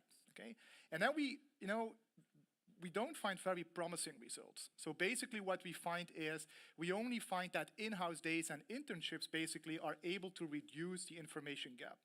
And the takeaway from that is, and again, that is our own interpretation, is that people or students really need to experience what the job is. They don't really have a good idea about what the job is by just like a guest lecturer who comes and who is very, very positive about the job and whatever. I think they really need to experience the job before they understand what the job really is, and that is what helps to reduce the information gap. And I think, so to close this, what are the implications for practice is based on this view, again, not the view, communication to students about the job of an auditor has to be retaught at all levels, okay? Because we see a pretty big expectations reality gap. We see that at the bachelor level, we see that at the master level. And that has like an impact on the extent to which students choose for accounting courses, to which they choose for a master in accounting, and the extent to which they choose for the job of an auditor. And you have to start early. That is especially true in the Netherlands, because if you select the right electives in your bachelor already, that helps you a lot in the rest of your career if you want to do the PMA. So at the age of 18, 19, 20, students already need to have a very good idea about what the job of an auditor is so that they can develop the right expectations. That's pretty important here. And there is like a role for audit practice. There is a role for educators, for us. I think we also need to teach better what the real role of an auditor is, that it is not just debiting credits, that it is not just bookkeeping, and there is a role for the regulator. And I think what we learn from the results is like that the nature of work is really, really important. Okay, there is a big information gap there. So students do like have difficulty understanding what the nature of an audit job is, and I think that is what firms in their communication need to emphasize more. Not like only the nice team events that you have and the team outings and whatever, but really like what is the day-to-day nature of the audit job. And then here, and I know I take a pretty strong position on this, is when you read interviews with partners or with senior managers, and especially when you read like interviews with partners that retire, then they always like are asked the question like, why should young people choose for an audit job? And then you often read, and in the Netherlands they have like, they say like, it's a beautiful job, okay? They say like, we hebben een prachtig beroep. Het beroep, en het beroep hier, en het beroep daar, okay? Based on these results, this is not going to close the information gap because it doesn't say anything about the nature of work. Students want to know what the nature of work is, so we need to be more specific about what the nature of work is. What is an auditor really doing? And that will basically help to close the information gap. Students find AI attractive, but they are at the moment pretty aware of what audit firms have to offer. Does this mean that firms don't have to do anything on this side? No, because as Robert already mentioned, we will see more technology, more technology, more technology, and more technology. So this means that audit firms continually have to emphasize the role of AI, innovation, digital practice in the job of an auditor. And this again comes back to like the whole idea of nature of work.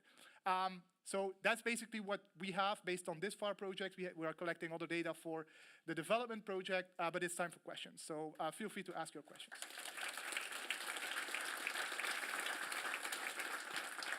Thank you so much. I also wanted to kick off, but I don't even know where to start. Hi, very nice study. Here is Violetta Verbraak from ABN AMRO Group Audit. Okay. I'm already for more than 30 years auditor. And I have spent several years in external audit in one of the big four, and the rest of my years are within internal audit department of ABN AMRO. So I think you did a survey for Big Four, but I guess that the results would be much more different if you do the survey with internal audit junior auditors, because when we have people transferring from Big Four to our department, they're after a while very positive about their type of job, which is different, but also they mention cultural differences, more possibility for career development, as well as very important to them is to settle down. So this work-private balance is very important to them. So are you planning this part of the research? So we did it for Big Four and mid-sized. Results are pretty similar, not exactly, but we didn't do this for an internal audit.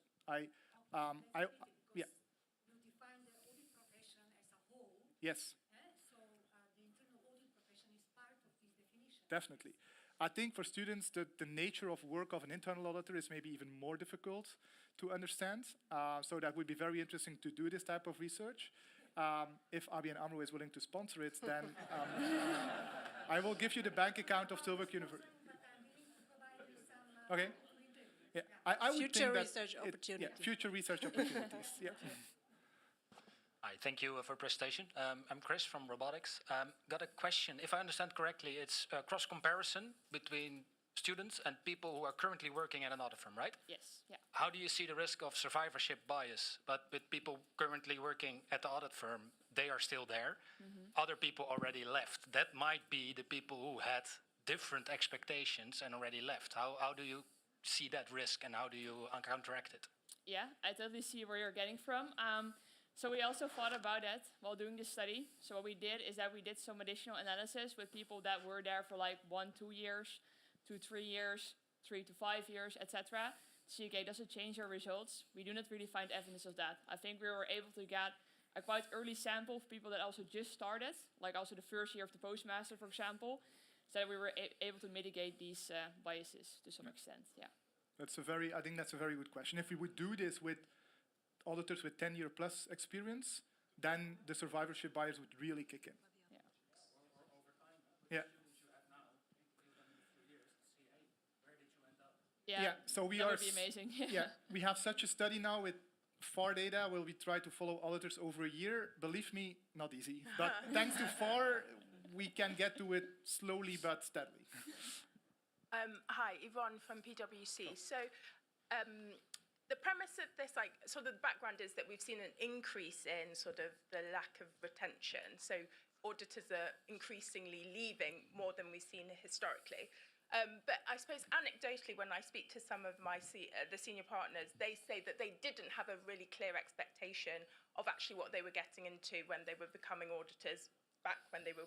So how is there any research or any understanding of, has that difference in students knowing what to expect widened, and that is what's leading to the increase or lack of retention, or do we just not know what was previously the case in terms of that gap?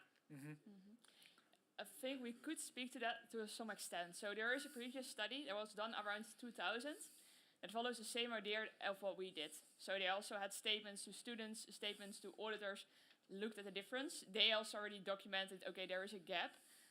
It does seem that all the areas on which the gap exactly manifests does change a little bit over time. I think that makes sense. I mean, there was like 26 years in between, right, between the two studies. But it's not something that only started today. Thanks. We have a question over here. Thank you. That was risky. Hi, I'm Emily Blum from Texas A&M University. I'm curious because your kind of motivation and positioning of the study dealt with like the need to bring more auditors into the profession, and I agree with the need to bring in more qualified auditors for the profession, but I'm quite curious whether this kind of conclusion of the pessimistic view of the job is actually good for retention. Because if they're underestimating what it's going to be and then they go into work and they're pleasantly surprised, could that actually be a good thing for retention, and kind of where in balance should the priority be of bringing in more students or retaining those students that go into the profession? So your point is basically that if a student underestimates the with compliance nature, it's overestimation, for instance. Is it a positive surprise? And then is a positive surprise, then that person is more likely to stay. Yeah. I think, that would in a way be, and that's of course the easy way out of this question, would be interesting for follow-up research, because we don't have, we cannot identify, we don't have follow-up data with whether they stay or not. The only thing that we have is the likelihood of entering the profession. So that would also be like a totally new theory, because then you go more into JDM research when it comes to positive surprises and stuff like that. I think, interesting question for future research, but we don't have the data at the moment. Thank you. Yeah, hello everyone. Lucia Belora-Wiengräber from the University Duisburg-Essen. Thank you for the very interesting study. I like it a lot. And I have a question about one of the earlier slides that you showed, in which, if I got it right, you were suggesting that basically there is this, so if you have this mismatch between what you expect and what you then will get, basically that reduces the likelihood that people join this profession, which on the one hand, at first I thought, yeah, it's intuitive. On the other hand, I thought, where does this learning actually happen? Because how do I know it? Now I'm a student, right? I'm a student, and well, I have some positive or too positive expectations, some are maybe too negative expectations, but I don't know whether they are too positive or negative until the moment in which I join. So when does this learning actually happen? What's the mechanism? Do you know anything about that? Is it because I interview and then I hear someone reshaping my thoughts, or is it, how does this exactly happen? I can take a first stance, and then Lobke can maybe add. So basically, we for every individual, we can measure the size of the mismatch, okay? And we do that in absolute and signed way, a little bit the same as you do as with accruals. And then we also asked in the same survey, what is the likelihood that you will stay in the profession? And then we see, like, the bigger the gap, the lower the likelihood that you will stay, that you will enter the profession. So in that sense, it's survey data. Everything is coming from one survey, so you have some common method bias, could be one argument. But that's the best we can do. And I think your question is similar to the previous question. Like, it would be really great to ask students now and see, like, whether there is a mismatch, and then see if those that enter the profession, what happens with them. But maybe you can also add something. So I think relating a little more to the process and the mechanism that you were asking about, what we could compare is like the gap for undergrad students and graduate students. So you would expect as you enhance in your education, you get more auditing courses, you visit more in-house days, guest lectures, whatsoever. So we expected the gap to be smaller for the graduate students than for the undergraduate students. We actually do not find evidence for that. So the gap remains a little bit the same. So it seems that throughout the process, they don't really improve on that, which kind of suggests that the career activities that we have right now are not really helping them. Like, what would be an amazing follow-up study would be to really follow a student every month and talk to them every month, see what they did, how it changes their expectations. That would be great, yeah. But I think there is a big responsibility for audit firm, a responsibility for audit firms when if you send people to a university or an applied university for a guest lecture, and if we, let's say, welcome them, I think we as educators should really push them, talk about the nature of work. Don't talk about that you can stop at 3 in the afternoon or whatever. Talk about the nature of work, because that seems to be where the biggest information gap is. And that is different compared to like a doctor, which is also a long trajectory. We know what a doctor is doing. To become a certified auditor, you also have a long trajectory, but we don't really know what an auditor is doing, or at least an 18 years old, and that's why we need to inform them very well about what is the nature of work, and that is what guest lectures need to emphasize much more. We have another question back here. Hi, Christine Nolder from Suffolk University in Boston. Thank you so much for your presentation. I really enjoyed it. I think any paper that measures and monitors and tries to manage student expectations about the profession is extremely relevant, so thank you. I teach about 200 intro students every year, and I've been, since 2015, showing them a video that was produced by the Center for Audit Quality. It basically goes over a day in the life of an auditor, what's it like, and it's meant to manage the expectations. And there's a tremendous focus on the nature of the work, the organizational culture, and the development opportunities. The problem is, it's 11 years old. Are you aware of any resources that I could show in my class that are a little bit more updated? I think there is a jar paper in this, because you can nicely identify which students you have taught. You can nicely identify which students have seen that video, and it would be nice to see whether your students are more likely to enter and stay in the profession. So I think identification is definitely here. Again, like the way here, like we were with 3 in the car and we talked about this, and I basically said, like, I think for audit firms, it would be very relevant and valuable to set up social media accounts where, like, you ask some of your young auditors to say, what have I done today, and things like that. I know there is like a risk issue to that, because you cannot reveal for which clients and whatever. But I think these type of things, these type of videos that really say what the job of an auditor is, auditors really talking about what they have done can really help.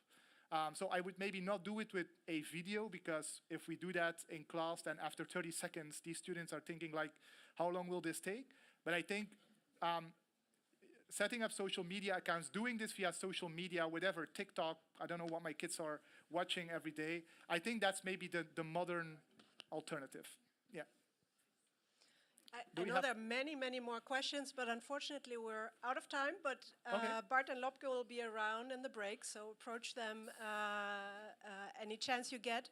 I want to thank you so much for your presentation. I think it's a reminder that human relations matter here. Also, if we want to build a profession with high-quality people, high level of innovation, we need to attract the right people, and we need to solve this gap. That's true. Thank you so very much. much. Thank you all. Thank you well. And now, as you know, there's a break. I would like to welcome you back at 3:15, when we will continue with our program. Thank you.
All right. Welcome back, everyone. I hope you had a nice coffee break, interacting and asking those remaining questions to our speakers. So after two more academic presentations, we're now moving a little more towards audit practice. Before I introduce the moderator and the panel, let me just make a small announcement. I don't know if some of you have noticed that the colors differ on the badges, and I was asked to explain why that is. Some of yours are blue. That means you're either a practitioner or a regulator. If it's red, you're classified as an academic. If it's white, it's because you didn't indicate your role, and so we didn't know. Apparently, I didn't indicate it, but so that might be interesting in terms of networking later on during the next break. It's now my great pleasure to introduce the moderator of the upcoming panel, Pieter Eimers, who is also my colleague at Vrije Universiteit Amsterdam. He's a professor there. He's a former partner at PwC and EY. And he does all kinds of things, amongst which he's leading our executive auditing program, so the PMA, as Bart called it, so the program that leads up to the equivalent of the CPA certification. He recently also joined Kriton as an advisor, and he's himself active also in AI-related research. And I will, with this, give the floor to Pieter to introduce his panel that we very much look forward to. Thank you.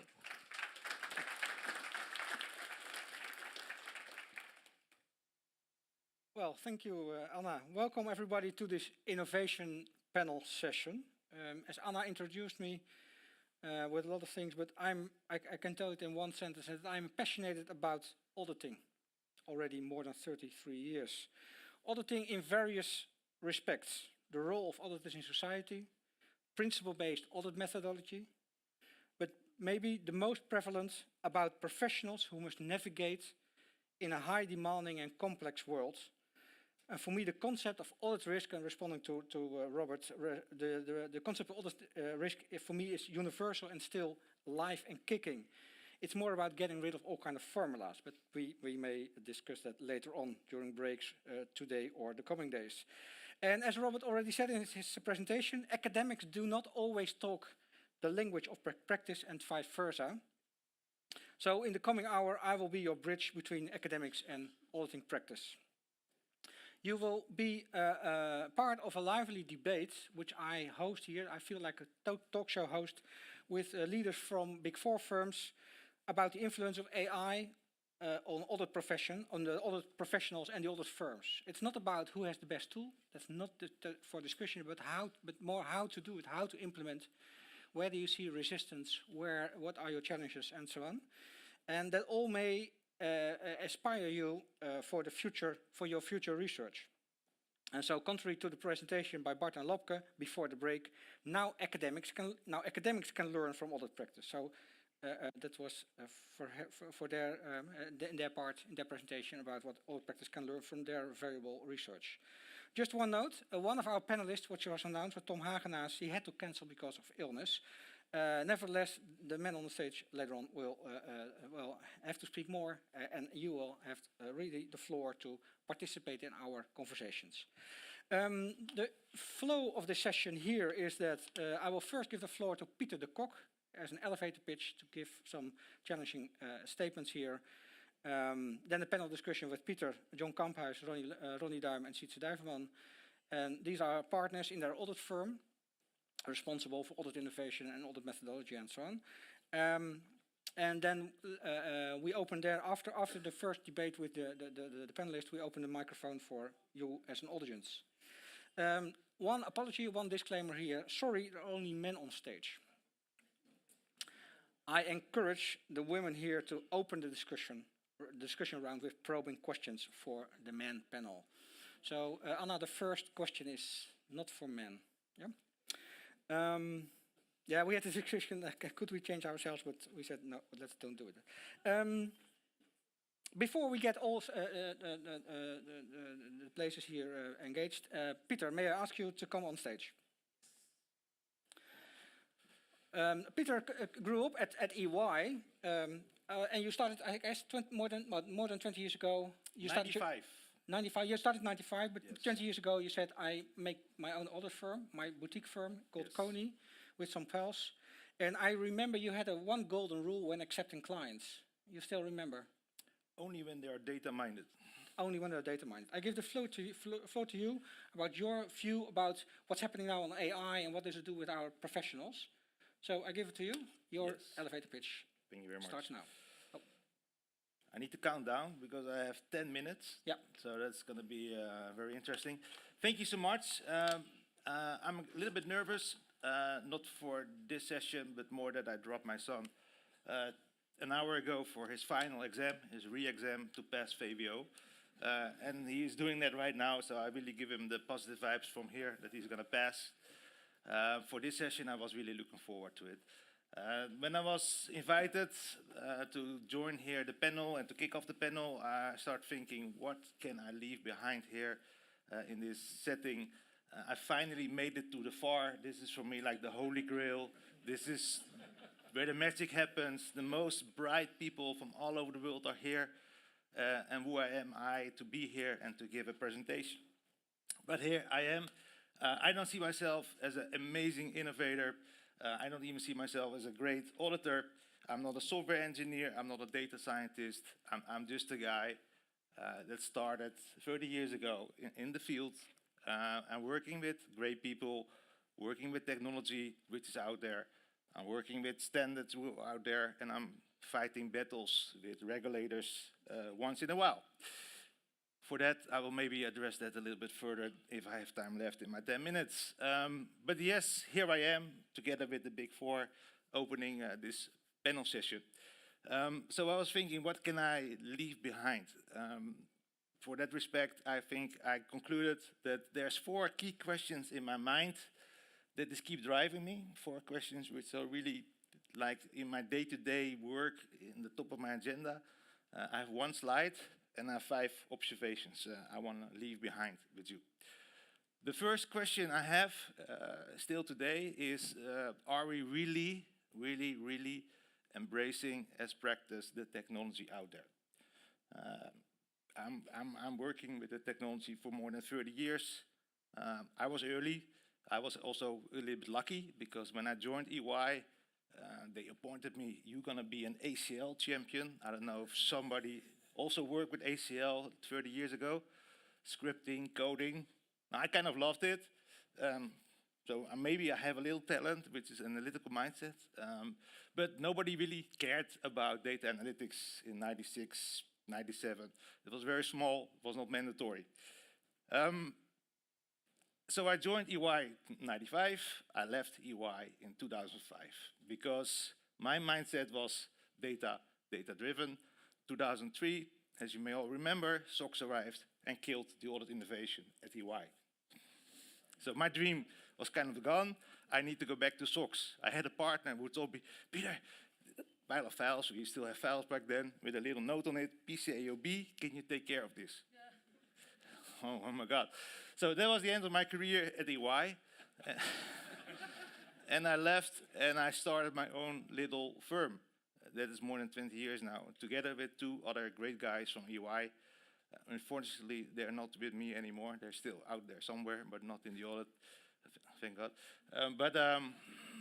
We kind of said, okay, let's build this company. We're going to do auditing, we're going to do data analytics, and we're going to resell tools to auditors. So, of course, working with ACL, we got a contract with ACL, and we started also selling tools to other audit firms.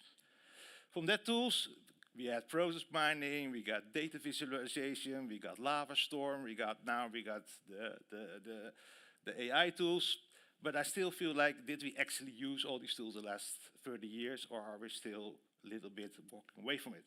I think the last part. Anyway, that's the first question. Second question is, when I started, I drafted this picture in 2005. Of course, I altered a little bit down the road because artificial intelligence wasn't that big yet in 2007. But the mindset we had was like, we want to bring together the audit world together with the internal perspective. Yeah? We want to combine continuous monitoring with continuous auditing, and we're going to call it continuous business assurance, or Happy Land. We call it Happy Land. I actually registered that name in 2007. Everybody happy? Since then, I'm still using this picture, because in today's world, if I wonder how are we fitting in this picture, we're still actually doing the same thing as 10 years ago, 20 years ago, 30 years ago. So when it comes to innovation, did we really innovate our audit methodology? Did we really innovate our role as part of the bigger picture? I don't think so. So that's the second question I have. Are we really embracing a new future? Maybe something to think about. That's why we're here for, right? To think, what can we do in the next step? Third question is, and that is really for today, are we creating a safe environment to introduce large language models, or are we actually creating some sort of Wild West? Can we just do a quick scan? Who's thinking that we, in the today-to-day practice, are creating a safe environment, or we are creating Wild West? Hands up for Wild West. Oh, that's not so bad. At least 10 people are with me in terms of Wild West. Of course, there's a lot of opportunity with AI, but there's also a lot of threat with AI. And not only in terms of the output or how does AI work, but also how are we going to make sure that the new generation is really embracing AI in a safe way? Are we going to educate talent in the future? Or are we going to say, no, we're only going to hire senior people that are going to review the output of AI? So I'm really worried in that respect. Talking about, that's the third question, are we embracing it? The fourth topic is more about how can we audit AI? Of course, everybody's looking at compliance, the EU Act, standardization, but how are we going to actually audit AI? I think that's a completely different ballgame, right? Dynamic pricing, dynamic decision-making, it's a completely different game. So that's something I think we need to think about, these four questions. That takes me to the key observations for where are we now as auditors. I really feel like human beings have never been really embracing technology, but there's a lot of fear that is blocking innovation. Fear for your career, fear for the regulator, that is really touched. You can touch fear in the practice. Even in my team, I feel a lot of fear. It's not only fear, there's also, I think, a lot of FOMO, fear of missing out at the other side. We are making statements like AI-driven auditing, human-free auditing, everything is going to change. That fear and FOMO together is creating a lot of noise in the market. And I feel that literally in my body sometimes, like, so much stories, so much tension in the market. That's really true. But at the same time, I feel like we have a huge opportunity to look forward to, because there's amazing technology, there's amazing people, talented, young talent.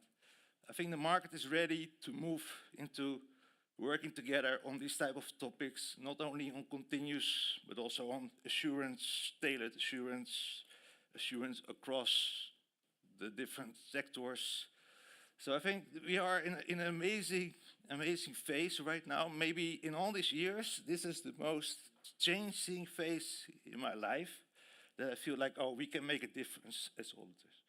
So that is, I think it's a unique position we have today. And I really are very thankful that I can still be part of that situation.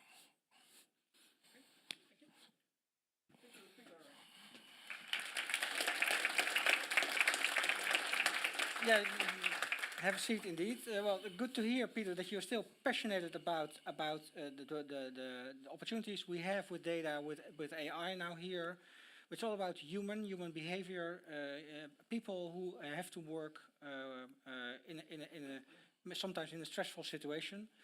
And what you also said about we are people, and can we get rid of people, or can the computer do the work as a whole or not? We come back to that in our panel discussion. First, I would like to come on stage. Tom, John, and Ronny. Can you? Tom, no, John, Ronny, and Sytse. Sorry. Yeah. No, Tom. Yeah. Right. We think about Tom. Okay. John, you are a partner at KPMG, a board member responsible for assurance. And I heard that KPMG is involved in an experiment, an academic experiment on doing an audit fully with the computer, no people involved. So responding to what Pieter said, do we still have people on board in the future? Yes, definitely. Even if it would be possible, technically, to do it without people, I would be strongly against it. So yes, definitely with people. It's a nice experiment to learn, but definitely not an experiment to get to a new end state. So yes, with people, please. With people. Okay, but is the computer directing what we have to do? Human is in the lead. Okay, human is in the lead. Okay, we take that now for granted. We come back to that. The second person, Ronny Duim, you are innovation leader at EY. Yep. We worked together the last years. And I know you as a very clever person, and challenging your team. But in your view, do you still challenge your team, or does the team challenge you on using AI? Yeah. Okay. Well, I still challenge my team, right? And I think you need professional skepticism and professional experience to give professional judgment. So I think I'm still challenging my team. But I think you're right, the new generation of people joining us, they are much more familiar, and it's in their veins to use AI in every step they do, not just in work, in their private life. So indeed, in that aspect, on how we operationally perform our work, they are definitely challenging us. So yeah, you're right. And I think the key challenge we have is how in a regulated environment do you sort of innovate and bring that to the practice, right? But we'll get to that, I assume. Okay, sure. And then we have Sytse Duiverman on board here, is a partner at Deloitte. But also, you're also an educator at the University of Amsterdam, also teaching and educating our future professionals. Do they tell you how frequently they use AI in their practice? Yeah, I think that's a regular debate we have, right? Both in the firm, but also at the university. We recently had our student panel, which is an instrument to actually evaluate whether our program still fits the needs of the new generation. Now, of course, the topic, which is a recurring one, is our data science topic or subject we have still relevant? And that's a challenge, must say, to keep up with their expectations and also to keep up what's happening within the firm and in the industry. So definitely a challenge there. Okay, let's have the practical example here in the room. Look at your neighbor left and right. And think about, do you think that person is using AI on a daily basis? Who says, yes, I think that my neighbor is using that on a daily basis? Don't underestimate me. Good luck, hè?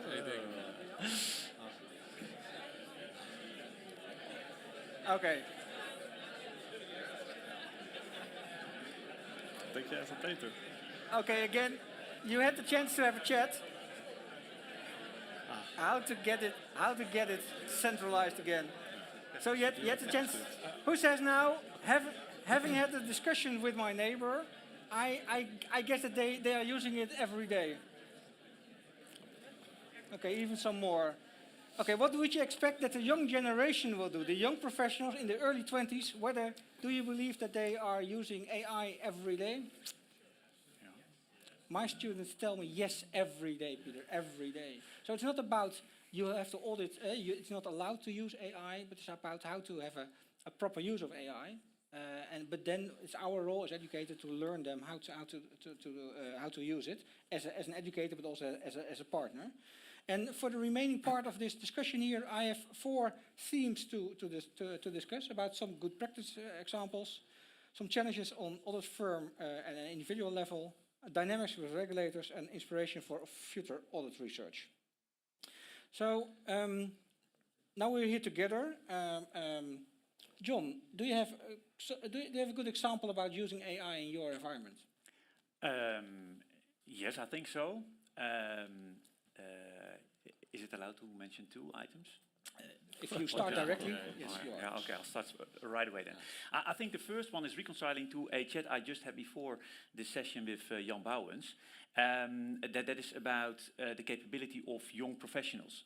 And I'm at a kind of managerial level where you're not working sometimes with the zeros and the ones. While I think I'm proud of the fact that if I look to the audit population, we significantly see an increase of people who are data scientists, which are part of our audit practice, and work on a daily basis to make more innovation in the audit happening. Second one is I'm proud actually of every tool we use, which is increasing the chance that we find a misstatement. Lately we are working now with assessing all general ledger transactions, which are ranked. So with technology we are able to see more, and those algorithms help us to flag red items, so to say. So if it enables us to see more and find more errors, I think it's a good example. Okay, Ronny? Yeah, so I think indeed, so we deploy a lot of these tools globally, and we use them in our risk assessments, look over various engagements, right, or similar companies to see if there's risks missing or to be added.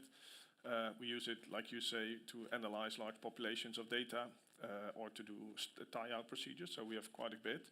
But maybe the best example I've had in my own practice, because I'm still an audit partner as well, is in doing a goodwill impairment assessment of a client. So we used the AI to really evaluate the mathematical model, but also to evaluate the prospective financial information. And that's where really the judgment comes into play, right, as an auditor.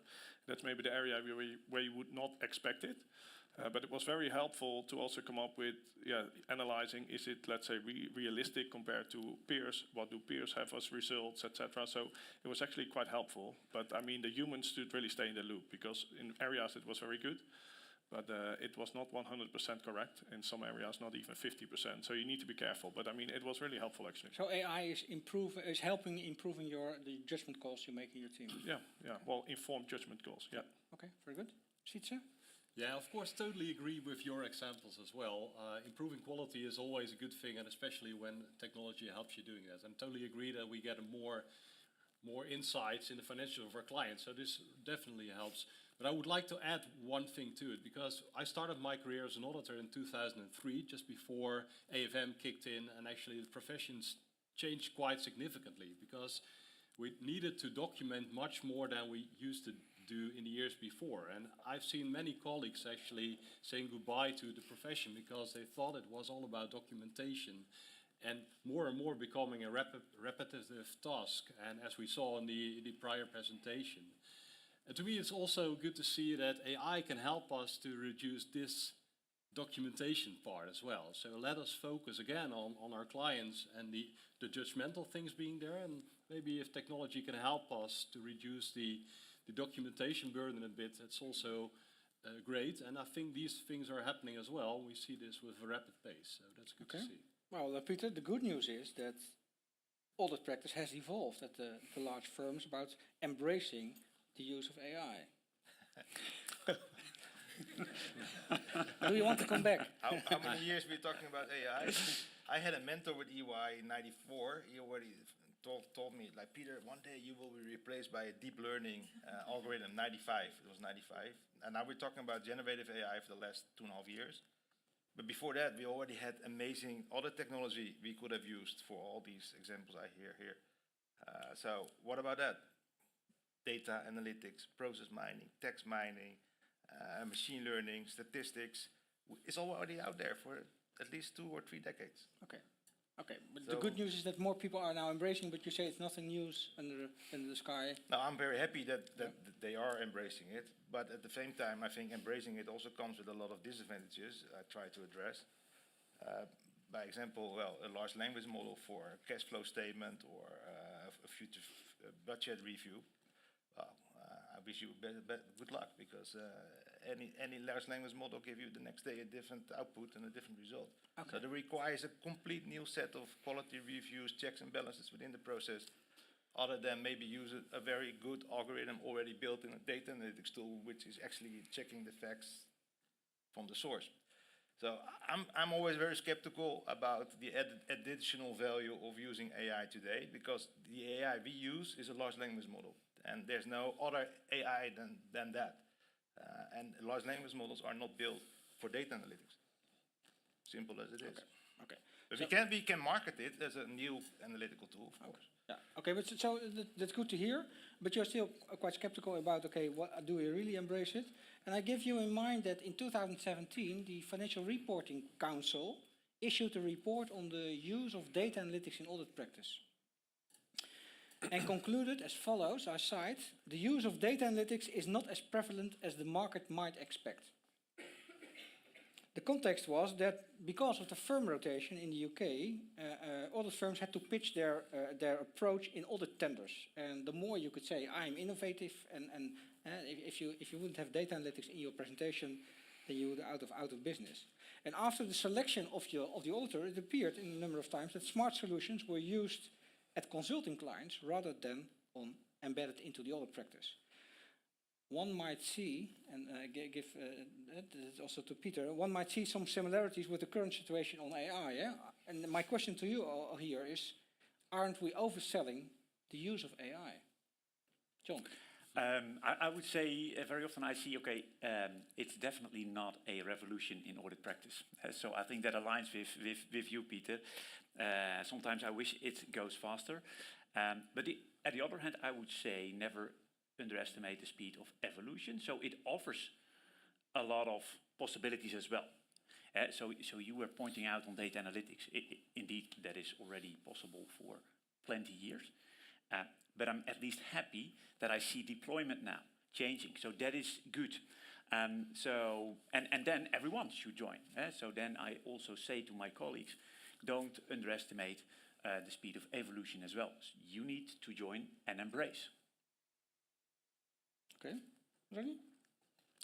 Yeah, maybe set aside from data analytics, because I'm really convinced that since I think the years you referred to, we apply this really in 90%, maybe even more, of all the audits. So I'm having a bit of a different view here, to be honest. I think on the AI, I mean, there's a hype around AI, so I mean, automatically it oversells, I assume. But I really see that in a lot of the steps of the process, we are now using AI, not end-to-end. So I mean, if that is what people are expecting, I think you're right. But I agree with John, it's an evolution, and it will really change fundamentally, I think, the way we execute our audits, and also what we need to audit at our clients, right? Because don't underestimate that part of it. Sytse. Yeah, well, I think I liked your part about the fear of non-compliance and the FOMO. So it's fear on both sides, actually, and this inherently actually could lead to over-promising and under-delivering, right? Because you want to sell, but then in the end, you get back to the traditional approach, which is safe from the supervisor as well. So I think there's a challenge there. On the other hand, as auditors, I think we should practice what we preach, right? And especially in our profession, we should be reliable on what we promise and what we do. And of course, this has to be safe and it has to be very good, because our position is fundamentally different from a consultant, I think. But it's also our task to be fair about what's possible and what's not yet, right? And the challenge there, of course, is that things are changing with such a rapid pace that it's sometimes even hard to catch up with yourself in a way, right? Yeah, no, but I need to give credits to the Big Four here, and I'm not cynical, that's true. If you look at the implementation of large language models, what I said Wild West, I also wanted to say, but I forgot in my enthusiasm, that there's various different ways to implement AI, right? And I think the Big Four did it in the right way, in the most safe way. With on the left side, we have the OpenAI subscription, and on the other side of the spectrum, we got this on-premise, in-cloud, very highly secured environment. So that's good. And I really believe, and I know people in the Big Four using AI, that is an evolution. But what I more try to say is that it's where we come from is when also looking at my clients, and by example, in 2024, when I think it was Deloitte or KPMG, I forgot, with a big statement in the FDA, from now on, AI-driven auditing. Really, the next day I had at least 10 clients calling me. Peter, why you don't offer that proposition? Why Deloitte or KPMG can do AI-driven audits and you always talk about data analytics and old school this, old school that? Where is your next step? And there, in that spectrum, I'm kind of skeptical. But we unfortunately never got that campaign in the FD. I don't know who it was, but it resulted in very interesting phone calls, like what's going on in the audit world. And that's also part of the noise I try to say, like, okay, we need to be honest and fair to our stakeholders and our clients and the students, just talked about it. Because there is a certain expectation right now that AI is making everything easy going, easy peasy, but that's not the case, that's not the truth. Okay, you're all representing an audit firm, and when technology is more prevalent than in the past, technology, AI, the provision of AI in audit at clients, there's also a firm perspective on this here. If we talk about the International Standard on Quality Management, number 1, for me it's like Sarbanes-Oxley for audit firms. It's not only about talking about in design, how are you approaching risks and how do you respond, but also to prove it, also to your regulators. So, and that ICQM 1 says the firm's due process that the firm personnel fulfills their responsibilities in accordance with the professional standards and the applicable legal and regulatory requirements and conducting engagements in accordance with such standards and requirements. So how do you ensure that everybody is doing the right things, having access to AI? So my question to all of you is about what are for you the main challenges from an audit firm perspective on managing your teams, your staff, how to have a proper use of AI in accordance with the policies you have? Yeah. John, again. Now, I would say, first of all, really to make clear to all our colleagues that we are in a regulatory environment. So how to use AI. And that we get trainings on those. So if you have a second personal phone, that you cannot use it for work. It's very easy, but very important. I think so training, giving examples and making them aware of that we are working in a regulatory environment. And I think secondly also how to use it then. So I think in all our audit classes, we ensure that the use of AI and tooling and technique is embedded in every course we offer them. Most important is do it on the job, right? So we steer on how often do people use it really. And yeah, determine, so to say, KPIs, which are only illustrating a kind of shifting culture rather than that it is a hard-driven KPI culture. Okay, but how do you know that they are using it properly? I think how we know that is, first of all, on the job by supervision, by making certain things possible at KPMG laptops and hardware and some things not. So I think there are 2 examples. Mm-hmm. Okay. Ronny? Yeah, so I think we distinguish basically 2 approaches on AI. So on one end, we have our global approach, so global develops, tests, and also accepts and put in production, let's say, all the AI tools that we use globally in our audit. So these are basically AI engine in every audit file that only has access to that specific client data set, to that specific audit file and the methodology related. So I think these are really globally managed certified tools, so you cannot do anything outside the safe environment with these. So these are, and I think that's also what you sort of could rely upon, right? I think on the other hand, we in our case use Copilot, but you can have others. That's basically your day-to-day assistant. And I think that on that day-to-day assistant, it gets a bit more tricky because on one hand, you want to stimulate innovation. And at the same time, as John also refers to, you're in a regulated environment. And I mean, you can make mistakes potentially, but they are quite costly, right? So I think managing that balance, I think, is a challenge. And as you say, the data security, right? So especially if you're using, I mean, these tools on our laptops, you cannot go outside, you cannot share. But if you use your personal phone, you have ChatGPT, you put client data in. I think that's a big risk. So I think that's the main challenge. How do you prevent that? Well, I think on your laptop, you cannot access anything. And I think we educate and train everyone not to do it on their mobile phone. And I mean, there's no direct connection, but if you make a picture of your laptop, I mean, you can do whatever you want. I mean, you're still at risk, right? So I mean, there's no 100% safety. But training and preventing whatever you can, I think, is what we do.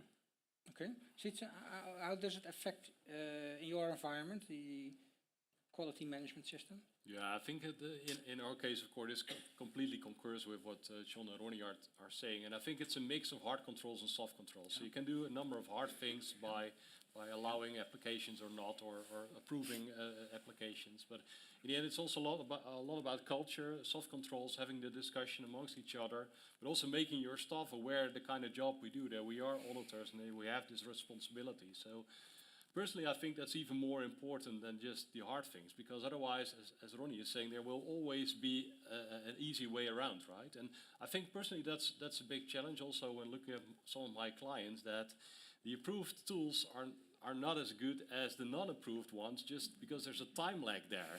So there's always this incentive to go to the better option, which is not safe. And that's a big challenge we need to solve, I guess. Okay. Very often I say something like, we do not go fast, but if we go good. So to manage expectations, get a bit pushback on that, but yeah. Well, Pieter, you are in an environment which may be more informal and that you know all your stuff. Yeah, I represent, I think, the 200 other firms that have not the budget to invest in this high-tech, secured environment. And that's, again, the credits to the Big Four. I think they do it in a safe way. And the shadow AI risk will be managed there. But in my world, Mickey Mouse League, the other firms, not only my team, we struggle a lot. Also my clients, they struggle a lot. I have CFOs updating and putting their data in a free AI subscription model. The entire financial statements, their forecasts, their budgets, everything. And it's very easy to say, okay, here, but it's the reality. And I talked with a lot of other smaller firms. They come to me, Pieter, can we have a cup of coffee? How do you do it with Koning Minds? Well, we do it as follows. We have an AI platform just for technical support, you know? There is one basic rule: any data is uploaded in a large language model. No invoices, no payroll, really nothing. And of course, because the risk of data is there. And again, there's a different setting here, but in the rest of my world and of small firms like us, it's a risk. And then again, but another thing is, and that's interesting maybe for the researchers about the students and the young generation, I talk a lot because I have a small team. I got 40 people. I know everyone personally, and I talk to them every day. And the young people, they don't like AI. We say here, yeah, they use AI, but they don't like it. They are afraid of being ashamed that we say, oh, you don't know how the audit standard works, and you had to look it up in a large language model. They dislike it. They don't embrace it. So whatever is being said about they're using it, well, they're not liking it. Okay.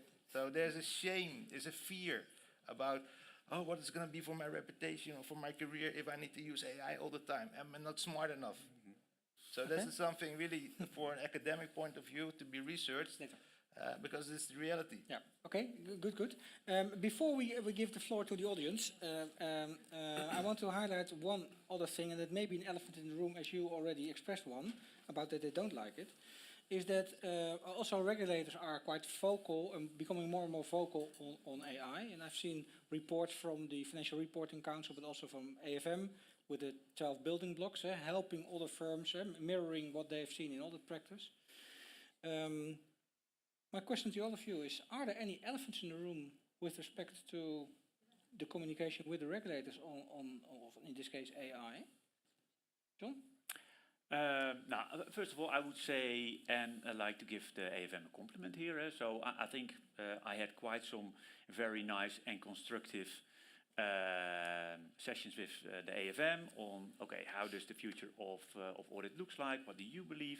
And what do you see ongoing? There's actually only one challenge I would like to give to the AFM. It's now I constantly need to explain as audit firm, you use this tool, how does that fit to methodology and standards? While I also would like to see encouraged, okay, this is all possible with technique. How do you incorporate that in your audits? So the challenge the other way around. This is a methodological challenge or an audit quality issue. How do you make maximum use of IT, technology, whatever, to solve that? So that's the challenge I would like to give to the AFM. Okay. Ronny? Yeah, no, I recognize your point on, I think, so far the constructive view of the AFM, but I think it's still explanatory. So, I mean, things can change, right, if it becomes, I think, a bit more serious, to be honest. And I think rightfully so, because that's their role. I think for me, what is a bit of a challenge is always the sort of the traceability, right? So I think you always would like to sort of be able to reperform the procedures performed. But when auditing AI outputs or dynamic pricing, as you say, that's a lot more difficult. And what I also see is, I think this is also a topic that is developing at clients, right? So you could expect to rely on controls that clients have around AI, but that might also change quite rapidly during the process as well. So how is that, and I don't know the answer, to be honest, but how will that evolve and how will that impact your conclusions on whether you're still able to obtain sufficient audit evidence? I think that will be, I think, a bit of a challenge going forward. Okay. Sytse is nodding. Yeah, I think of course I recognize this, and I was just thinking, in the end, this is a change or a transformation we're all in together, right? Supervisors, audit firms, researchers as well. So, and I think that Professor Knechel also addressed it in his introduction talk, is that it's not only how we do it, but also what we do. So there will be a big change, and I agree with Sean that this also raises the question: if current auditing standards are sufficient to cover this change? And on the one hand, I think what we do as auditors is still fundamentally the same, right? It's providing assurance in an uncertain world. But on the other hand, what we do and how we do it is going to change quite significantly. And I do think that we need some adoption in the standards we have to accommodate for that. Okay. Pieter. I forgot the question, to be honest. Are there any, whether there are any elephants in the room in communication with the regulator, or alternatively with you, what would you wish? I have this flashback. I mean, we are being reviewed as we speak by the AFM for the first time as part of the regulier onderzoek. Last year, we were visited by the AFM for our data analytics and process mining technology and how we embedded that in the audit. And then last year, I had a flashback to 2015. I see Angelique here. Maybe she remembers it because we were colleagues back then. We had a huge debate with the NBA about what is data analytics, what is process mining, what is data visualization. We actually had a negative outcome because they had no clue. Last year, we had the AFM, 10 years later, same tools, same clients, same people, and again, the same discussions with the AFM about all these basic stuff. Betrouwbaarheidswerk, sorry, I don't know the English translation. The IT general control environment, the password policy, the change management policy of our client. It was old school like never before. And I'm afraid this year we're going to have exactly the same discussions. Imagine AI. They are not even having a grip on how firms use data analytics in the same way. So imagine we're going to use a large language model where we're going to, not even for just supporting the audit, to actually perform audits in a large language model. Forget about it. You're not going to have any positive outcome of that debate. Okay. Because they're going to ask you, how do you know this? How do you know that? How do you know that? We don't know. But same with process mining. We didn't know what the happy path was of a process mining process, or a purchase process, of a sales, but we didn't know how process mining, but we all started to learn and to innovate and try to use it. But everybody canceled it because we didn't know how a process mining algorithm works. Okay, so and that results in a fear. People may not use it while still possible. Okay, good your point. I would like to give the floor to the audience, and I would like to start first with the women, and second with the researchers in this group. It's maybe half of the group. So let's be challenged by the researchers.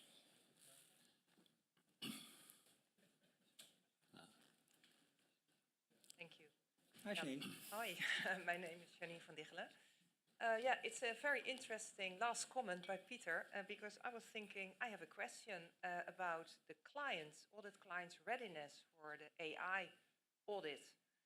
And I was in my head thinking about things like the GITCs and the effectiveness of those for data integrity, completeness, those challenges. There are also currently, when you don't use AI, already quite a challenge in auditing.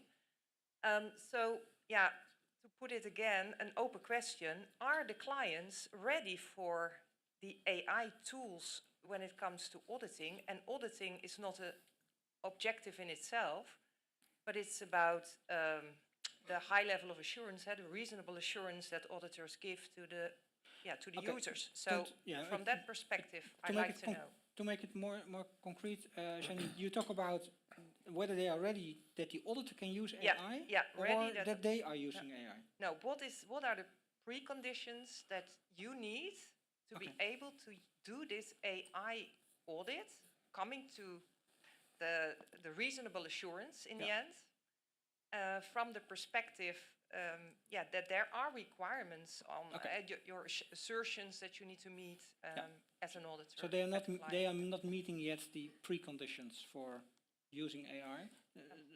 John. Maybe first to clarify that there's maybe another elephant in the room about what is AI and what is technology. So if we cluster AI like large language models, I would say from a data analytics perspective, so if I take it a bit broader, doing a technology and data-driven audit approach, I think sometimes it differs from point to point. But if we can do full data reconciliations from primary source of registration to general ledger to cash and banks, then I would say GITC are not so much relevant. However, if we want to perform other procedures and data analytics where we do not go back to the primary source of registration or underlying information, we need it. So I would say it differs from type of technology we use. But I think there are many examples where we, without having proper GITCs, can use data analytics. However, then we have a serious management letter, I would say. Okay. So at least you have to identify whether the GRTCs are are deficient then, and based on the deficiency you have to act. You act and determine your audit approach. Okay. Okay. Next.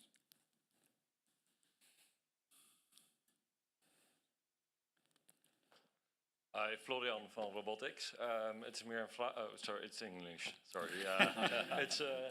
It's more a question to both Pieter and Sytse. You were just discussing that you didn't really think that the younger generation is approaching AI in their work because the AI is probably better at it. But when I started working at Deloitte when I just started, and then the AI of Deloitte was introduced, and I was really happy with it because I didn't have to go over all these bookworks of regulations. I could just ask the tool. Is that what you mean with users do not liking the tool, or? No, I mean what I meant is more maybe just the, let's say, the human side of it.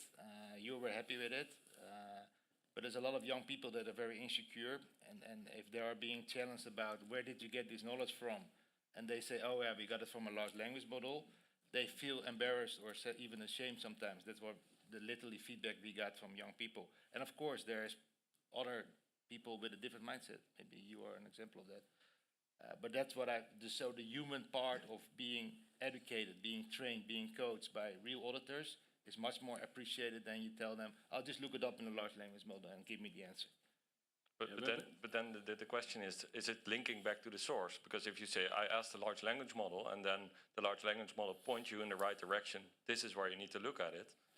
Yeah, but it's a difference between looking at information and getting an answer and really understanding what is the answer and how do I embed it in my day-to-day audit approach and in my client setting.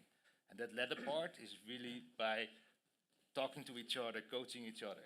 And that's they are missing. They're afraid that that's going to be gone when everything is only done by large language models. And they only need to look for the answer by a large language model. Yeah, but then we come back to the KPMG story that they want a fully autonomous audit. So then we do not need the people with all that knowledge. Yeah, but no, I don't want that. Let's be very clear. I don't want it. I'm against it. No, but maybe if I can add briefly to it, because I think it raises a very interesting point, and it's maybe on one of these blocks. I think is the ultimate algorithm your skepticism, says the other side. I think the thing is that my colleagues at Deloitte and your colleagues at the other firms as well, actually, my experience is they like to have the AI or large language model because it makes their lives easier, right? The only thing what Pieter's saying is also true, because what you need is the human in the loop, and you need to be skeptical in a way. And the only way to be able to do that is to have knowledge, right? I recently spoke to a colleague who actually looked up in the AI model some requirements about IFRS 17. And he noticed that IFRS 17, according to the model, added 2 additional paragraphs, which he actually took from US GAAP. And he noticed because he's an IFRS 17 expert. So this example actually shows that more than ever, I think, the human expertise and knowledge is needed to be able to assess the outcomes of these models. So please don't use it to become dumber, but be aware that you need to be very smart to use these things. Yeah. Good. Next. Yeah, Joe Schrader from Indiana University. This catch box is pretty cool. I've never used these before. And Miguel actually said it took a job away from a PhD student, so I thought that was kind of so from an academic standpoint, we do research in audit fees, understanding the pricing model. And with AI technology, there's going to be more efficiencies, less hours from a billing standpoint. So I'm wondering, how are you guys going to take the technology with the audit quality, but then look at it in terms of clients paying for that technology and how this all gets into the economics of it? Who wants to answer? Yeah, well, this is a kind of funny topic. I think it was like 3 months ago or 4 months ago that wasn't KPMG starting the debate that their own audit fee could be less. I think it was in the UK because of AI. That started a little debate here, at least in the Netherlands. I think Marcel Vijver getting involved. He actually called me like, what do I need to say? I said, well, be careful what you say, because before you know, there's going to be the FD, all audit fees can go down. I mean, look, if you look by EY, I know the example, the budget of EY investing in AI, I think it was like $1 billion last year. I mean, there needs to be a return. Plus, all the expenses on the security of data, all the expensive investment, plus educating a new group of people. I don't know what triggered this discussion about lowering fees. Me, as a small firm, we pay so much money on server expenses and technology. Of course, there's no way we're going to decrease the fees right now, because there's a lot of investments we need to make. We need to make a lot of investments, so the Big Four must make billions of investments. So I don't see any economics here to decrease the fees in the short term. Can I add a bit to that? So, but I think the comment is right that likely in some parts of the audit, hours will go down, right?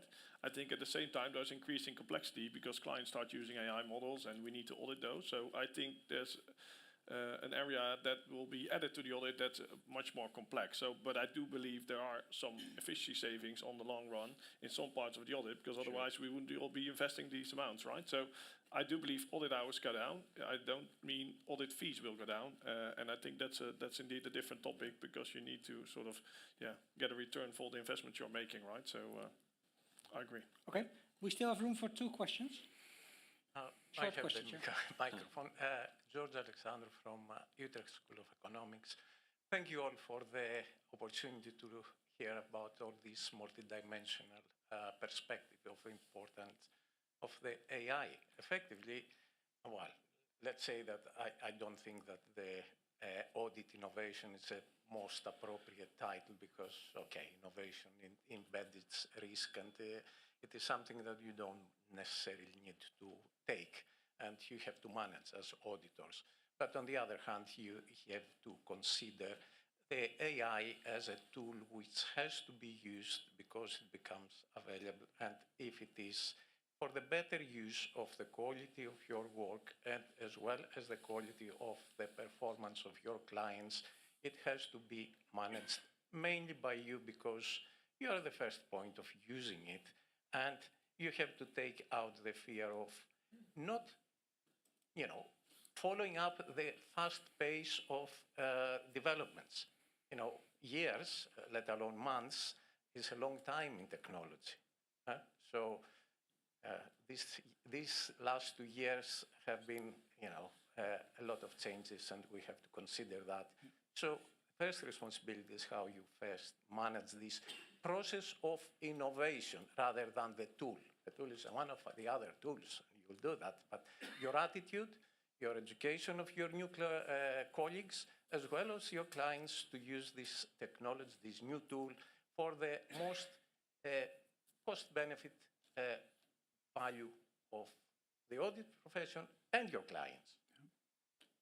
I guess it's a perfect summary of the session, indeed, because I guess that you all agree with it, that it's all about change, that it's not about the tool, it's about the whole the process around We talked about individuals, we talked about audit firms, we talked about a dialogue with the regulators, but still a people-centric, a professional-centric profession we have.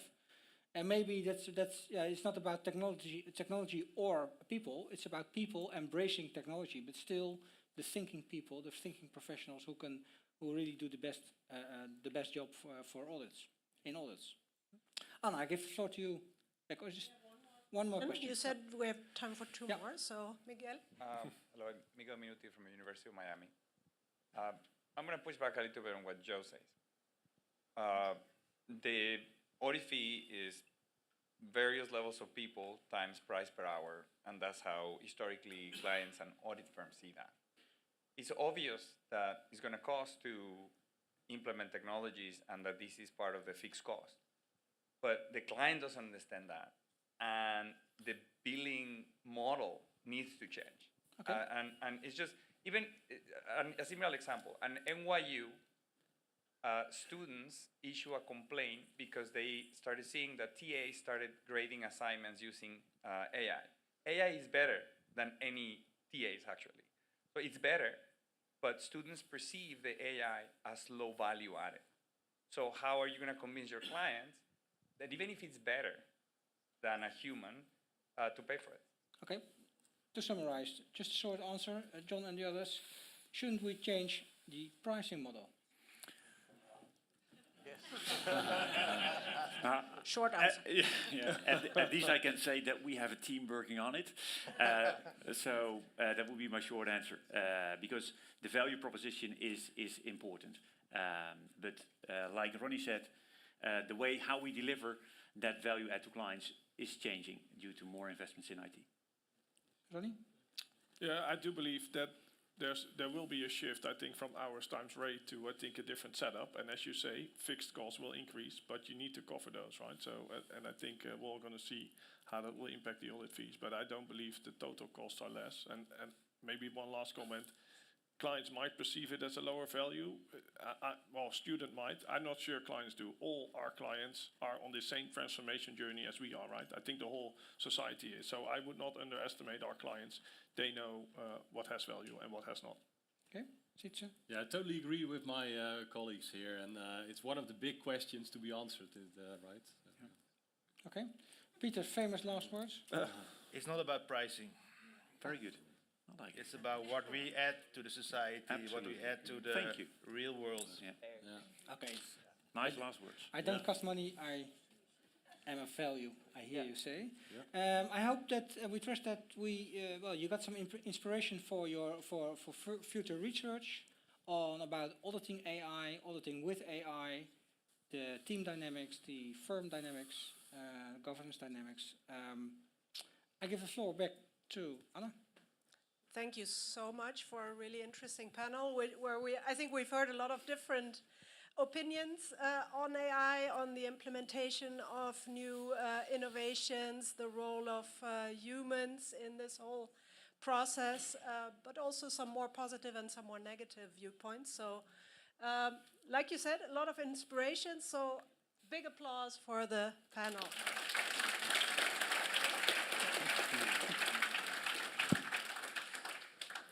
And again, as a little token of gratitude, here's a little book for you. Thank you so much. Thank you. Thank you. Thanks. All right. So with this, we're moving on swiftly to the next speaker of today. So I think one of the discussion points was, I think Pieter de Kock said, how do we embrace AI? And one of the elements that comes up here is, well, we have to first learn how to use it. There's still some skill deficiency, I would argue, and I think the firms are working hard on closing that gap, especially by having experts in place, specialists in place, that auditors generally are very much motivated and stimulated to seek advice from. Now, our next presentation, or our next research that is going to be presented, is looking at that, but then at a situation where seeking such advice might actually backfire on the person that seeks it. So looking more at the social dimension. I would like to welcome Xiaoxing Li on stage. Xiaoxing Li is actually a former FAR PhD student. She was under my supervision at VU and graduated cum laude, I want to also say, last year. And she's now working as an assistant professor at NHH, Norwegian School of Economics in Bergen, Norway. The floor is yours. Thank you. Thanks for the introduction, Anna. And for those of you who don't know me yet, my name is Xiaoxing Li. And as Anna said, I graduated from the VU, doing PhD with Anna last year. And now I'm an assistant professor at NHH, Norwegian School of Economics. So it feels great coming back and presenting my FAR research. I have been doing research with the FAR for many years, and I believe this will definitely continue in the future. So last year, I presented 2 projects from my PhD dissertation, and this is actually the 3rd project from my dissertation. So the title of my presentation today is Learning from Experts as a Necessary Step in Innovation Can't Backfire. And this project is co-authored with Anna and Joe Brazel. Joe is from North Carolina State University, who was also my supervisor. So first of all, I would really thank the Foundation for Auditing Research and all the affiliated firms and audit practitioners who contributed to our study and supported us along the way. So we really appreciate that. Without you, those projects wouldn't have been possible. Before I present my research, I first want to ask the audit practitioners in this room to think about situations where your audit testing used technologies. So think about those situations where you use technologies in your audit testing, and have you ever encountered a situation where you needed some advice, guidance, or help from others? For example, those others could be the data specialists within your firm from the data center or digital center. So if you have such experiences before, please raise your hand. I can do a small poll here. Okay, so very good. So it seems that quite a few of you have had such experiences when using technologies. You needed to seek some advice from the data specialist or someone else when you had questions. So this is actually exactly what we want to look at in this study. So specifically in this study, we wanted to compare 2 types of auditors. So as you can see from the 2 pictures, Auditor A is an auditor who often independently executed data analytics when he or she uses those techniques in the audit testing. While Auditor B, in contrast, often consulted with data specialists when using those technologies in his or her testing. And specifically, we want to compare between those 2 types of auditors. How would superiors evaluate them differently? And do superiors evaluate them differently? So as technology being increasingly adopted in the audits, and actually more and more complex technologies being adopted in the audits, it's reasonable to expect that there will be some situations or cases where auditors would need to seek advice from some experts, the data team, because those technologies often involves very large volumes of data that auditors might not access or use before. And also, the structure or the type of data used by those technologies might also be not that familiar for auditors. So it can be some structured data that auditors did use before, like the financial statement data, but it could also include unstructured data that auditors were not actually really accessing or incorporating into their audits before. And moreover, what adds to the complexity of those technology is that, for example, AI, their underlying process are often not very transparent to auditors, to users, and also they are not very directly observable overall. So given that, it's again reasonable to expect that auditors will seek advice or consult with data specialists when they use those technologies, especially given that there are potential variations in auditors' data proficiency, data skill sets. So some auditors might have a more higher level of knowledge or experience with using those technologies, while it's also reasonable that some other auditors might not having sufficient knowledge or experience in using those technologies. So for those auditors, they might have questions or some problems that they encounter when they use those data analytics or technologies.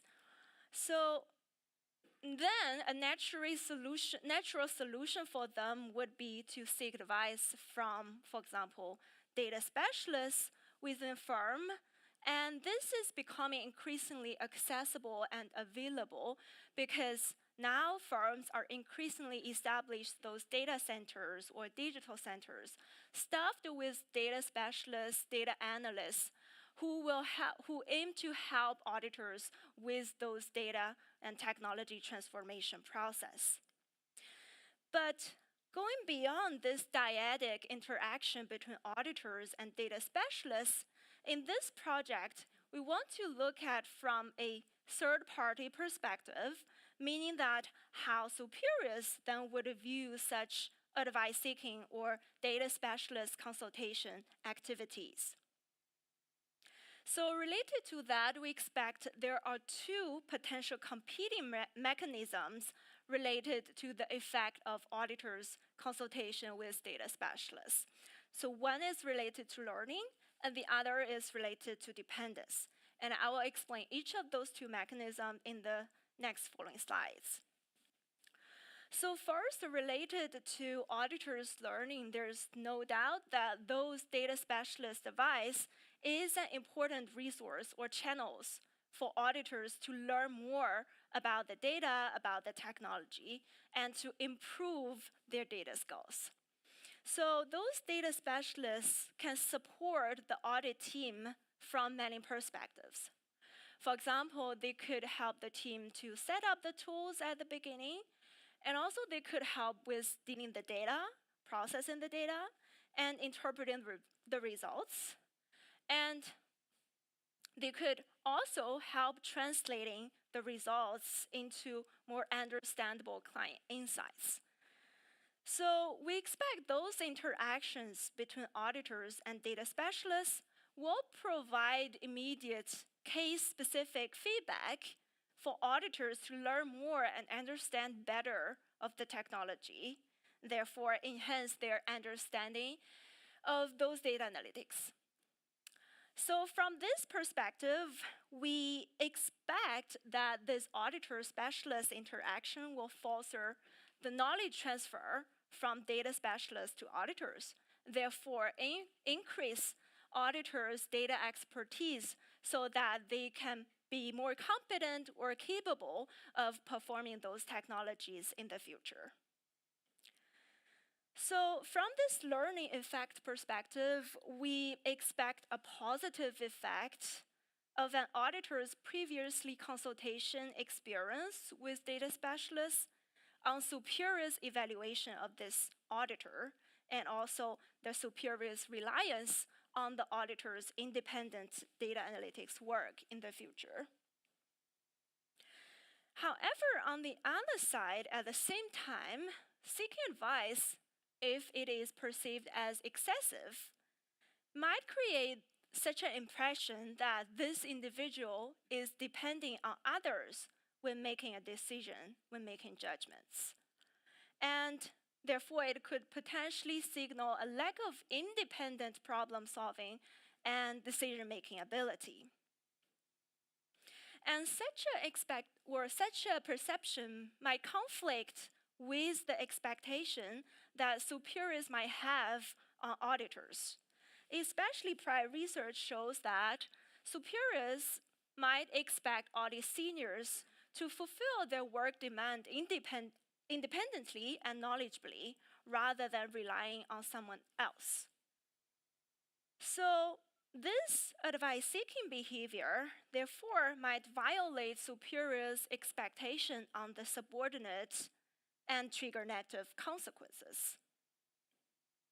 So from this dependency effect perspective, we expect a negative effect of auditors' prior consultation with data specialists on the superior's evaluation of the subordinate, as well as their reliance on the subordinate independent work.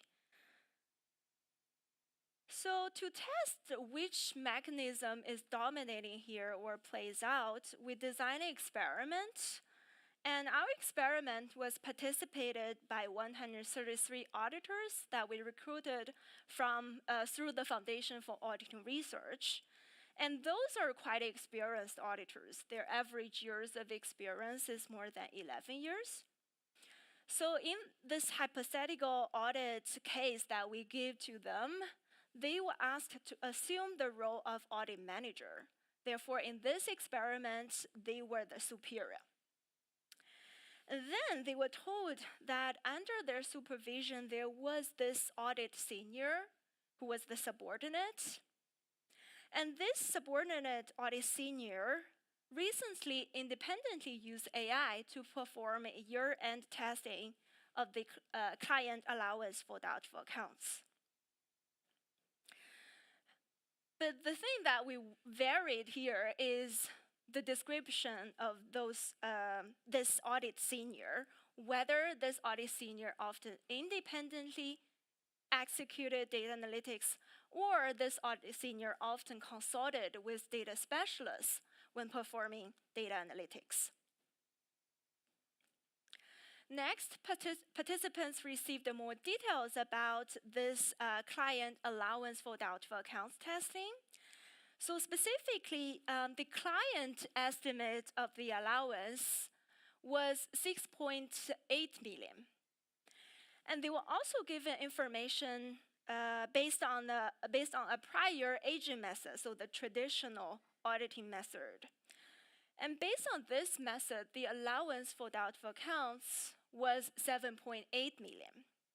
So if the auditors rely on this method, this prior aging method, because it doesn't indicate a material difference from the client estimate, they would propose no audit adjustment. However, the subordinate AI test suggests a much higher allowance of the client's allowance, which was 7.8 million. So if auditors rely on this method, then this would suggest it's materially different from the client estimate. Therefore, an upward adjustment to increase the client allowance would be necessary. The participants' tasks were to first make their own estimate of the allowance, and also they decide whether they would propose any audit adjustment to the clients. And third, if so, then what amount they would propose. And finally, they will also ask to evaluate the subordinate performance. So based on this setup here, if the superior rely more on the subordinate AI test, their judgment would be more towards the right side, right? So a higher estimate of the client allowance, and more likely to propose an audit adjustment or propose a higher amount of the audit adjustment. But otherwise, if they give a lower estimate of the allowance, do not propose audit adjustment or propose lower amount of the audit adjustment, this would indicate their lower reliance on the subordinate AI test. So comes to the results. Interestingly, the results actually suggest mixed news. So first, the good news is that it seems that superiors give the subordinate higher performance evaluation if this subordinate previously consulted with data specialists compared to often independently performed data analytics. So from this graph, you can see the green bar represents the condition where the subordinate often consulted with data specialists when he or she performs data analytics, while the orange bar represents the condition where the subordinate often independently executed data analytics. And it's obvious here that the green bar is higher than the orange bar. So this positive effect on superiors' evaluation of the subordinate competence is partially consistent with the learning effect. And this result also suggests that auditors' potential concern that seeking advice from someone else might signal an admission of incompetence may be unfounded, especially if such advice is from an expert. But interestingly, on the contrary, we found that if a subordinate had previously consulted with data specialists, superiors' reliance on this subordinate work is lower compared to if the subordinate often independently executed data analytics. So across all the three measures that we use to capture superior reliance, you can see the blue bars are consistently lower than the orange bars. So the blue bar represents the condition where the subordinate often consulted with data specialists, and the orange bar is the condition where the subordinate often independently executed data analytics. So this results on superior reliance is more consistent with the negative dependence effect of subordinate seeking advice from data specialists. So it seems that there is a mismatch between the superior's evaluation of the subordinate competence and the superior reliance on the subordinate work. So how to reconcile, how to explain this mismatch?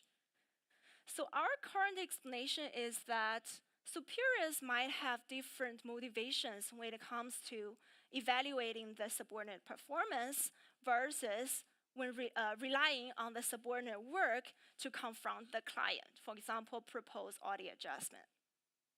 So when it comes to evaluate the subordinate performance, the motivation of superior might be more to show their support or encouragement of the related to the subordinate advice seeking by recognizing the subordinate effort in learning and developing expertise. So in this case, seeking advice from an expert might lead to positive performance evaluation. However, when it comes to deciding on audit adjustments, superiors might become more cautious and hesitant on relying on a subordinate work if this subordinate was not very confident and independent or decisive in making a judgment, because those actions, those judgments, can carry client-facing consequences. However, we do recognize that this might not be the only explanation for this mismatch, so we would really appreciate additional perspectives that would help us to explain such a mismatch. You might further wonder that what if this subordinate really needed someone's help because he or she has lower data skills? So we also tested that, and we expected that if this subordinate auditor has lower data skills, this might reflect, seeking advice from data specialists might reflect a more genuine need for this auditor to learn from this expert. And also, in such a situation, seeking someone's advice, especially if this someone is an expert, this might actually become more consistent with the superior's expectation rather than violating the expectation.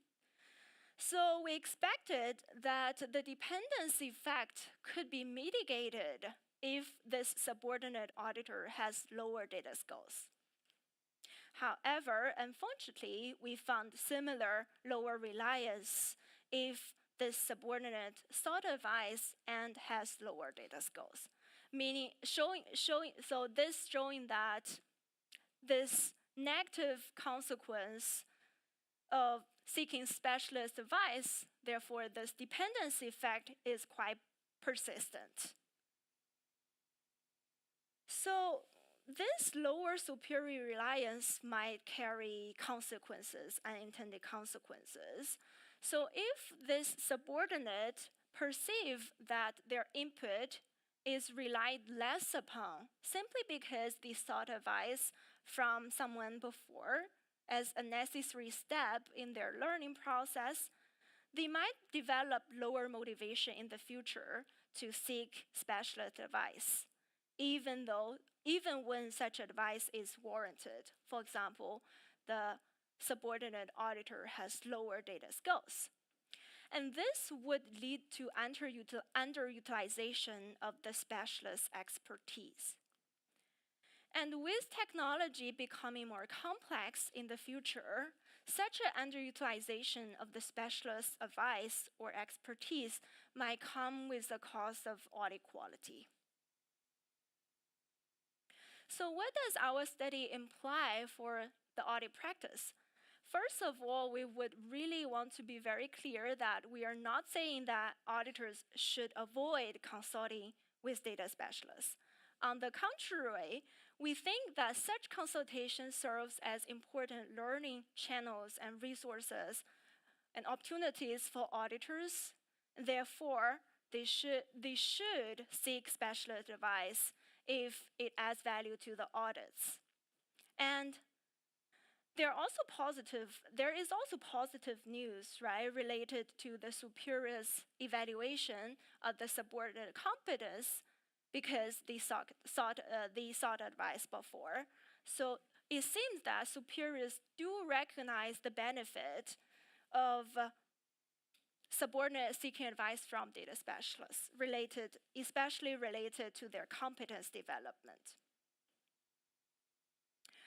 However, it also suggests that audit firms might need to understand and manage the unintended consequences of auditors' upskilling efforts better. For example, their consultation activities, their advice-seeking activities. And firms should definitely actively promote those specialist consultation as a valued activities. But on the same side, they should also minimize the risk related to such activities. The risk that auditors' work might be second-guessed simply because they needed to seek some experts' advice as a necessary step in their learning process. And I was also wondering this implication might be broader. And so in the past, we might have such expectation that auditors need to fulfill their work demand independently and knowledgeably instead of relying on others. But now, with more complex technologies being incorporated into the audits, are those expectations still valid? Should we still expect auditors to fulfill their work demand and task independently? Or should we actually increasingly acknowledge the necessity of cross-disciplinary collaboration between auditors and other field of specialists and the need for auditors to continuously learn and develop? So I think that's a much broader question that we should all think about as we go into the future. I hope you got something from this presentation. Thanks for your attention. And from now, I'm happy to take questions and comments.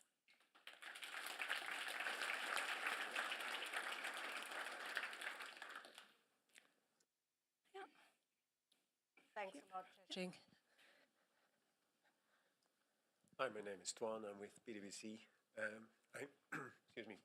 I have a question on the population of supervisors that were in this study, who were evaluating the subordinates. The population, was there, did you take into consideration maybe cultural elements as well? Because that, I was just thinking maybe in their evaluation sometimes could have an impact on it. Yeah, that's a good point, and I see where you come from. So we're saying maybe in some cultures that you are more expected to develop this independent problem-solving activities, while in other cultures, maybe this collaborative culture is more promoted. I don't think our data would be able to answer that because we, of course, recruited the participants through the FAR. So I guess the culture there is quite identical.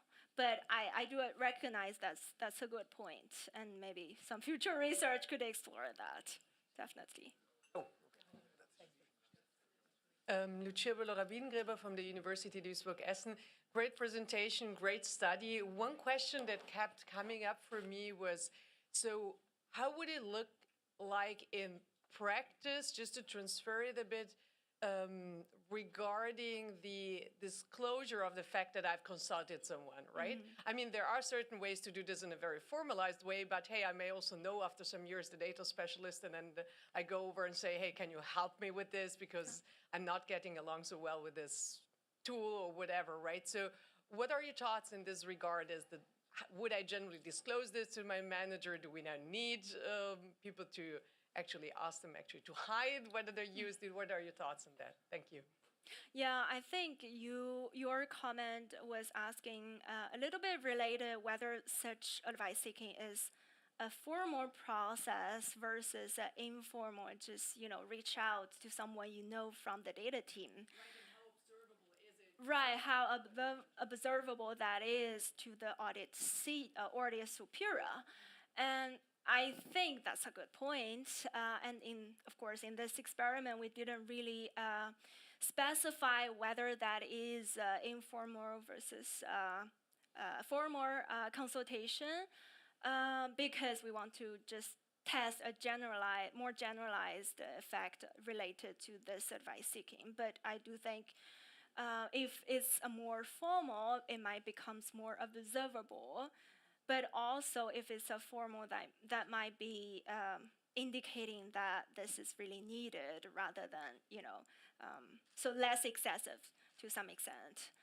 Yeah.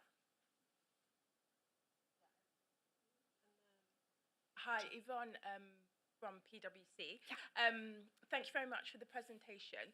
So I suppose, and this is anecdotal from my experience, when I think about conducting audits, if there was a specialist area, so for example, say there was a property that needed to be valued, but it was quite complex, we would seek to get specialist advice if there's a tax issue. So is there any understanding about whether it is specifically about the data elements that is the challenge for how supervisors are looking at what their subordinates are doing? Or is it a more generalized behavior that they're like, oh, if you're asking people in general in other areas where we do defer to specialists?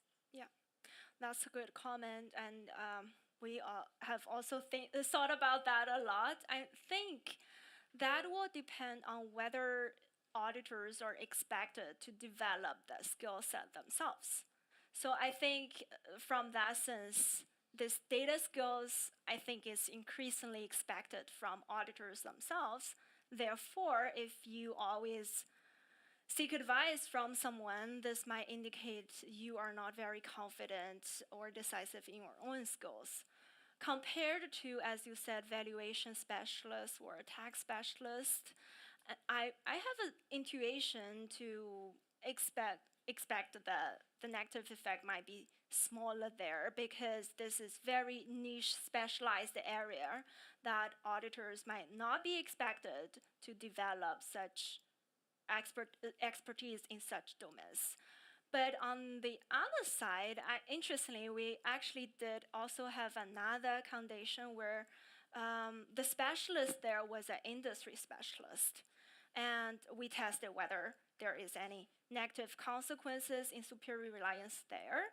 And because this study was not designed to test reliance on in this traditional auditing area, but there I remember we did have some preliminary evidence that there is lower reliance on the prior aging method, which is actually consistent with our theory.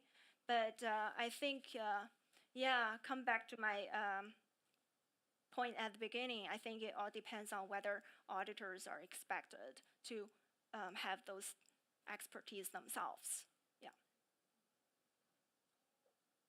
Hi, I'm Truman Rowley. I'm over here. Oh, yeah. Sorry.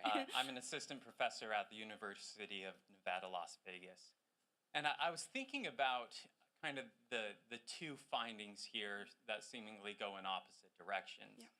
Yeah. And maybe it's along a similar lines of the previous comment, but it strikes me that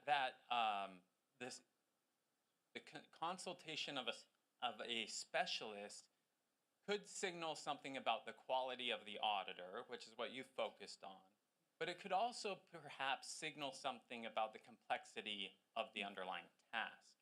And in particular, how it relates to AI, since that's the task context here. And we have a lot of practitioners in the room, and what I've heard from them previously, and maybe they can speak to this if this isn't the case, but we're hesitant to use AI in these more complex settings right now that require more judgment. Mm-hmm. And so perhaps if the consultation of a data specialist is signaling that maybe the AI isn't up to the task, we're less likely to rely on the AI output, and by proxy, the auditor using the AI output here than the traditional method. And so maybe it tells a story of, it was good that you consulted the expert here. Let's not rely on that because it seems like the tool isn't as useful for this particular case as it might be otherwise. Yeah, I see your point, because so you were saying maybe it's because they don't rely on this subordinate AI test because they don't think this AI is suitable here. Yeah, or, that it signals to them that the AI might not be as useful in creating the output here.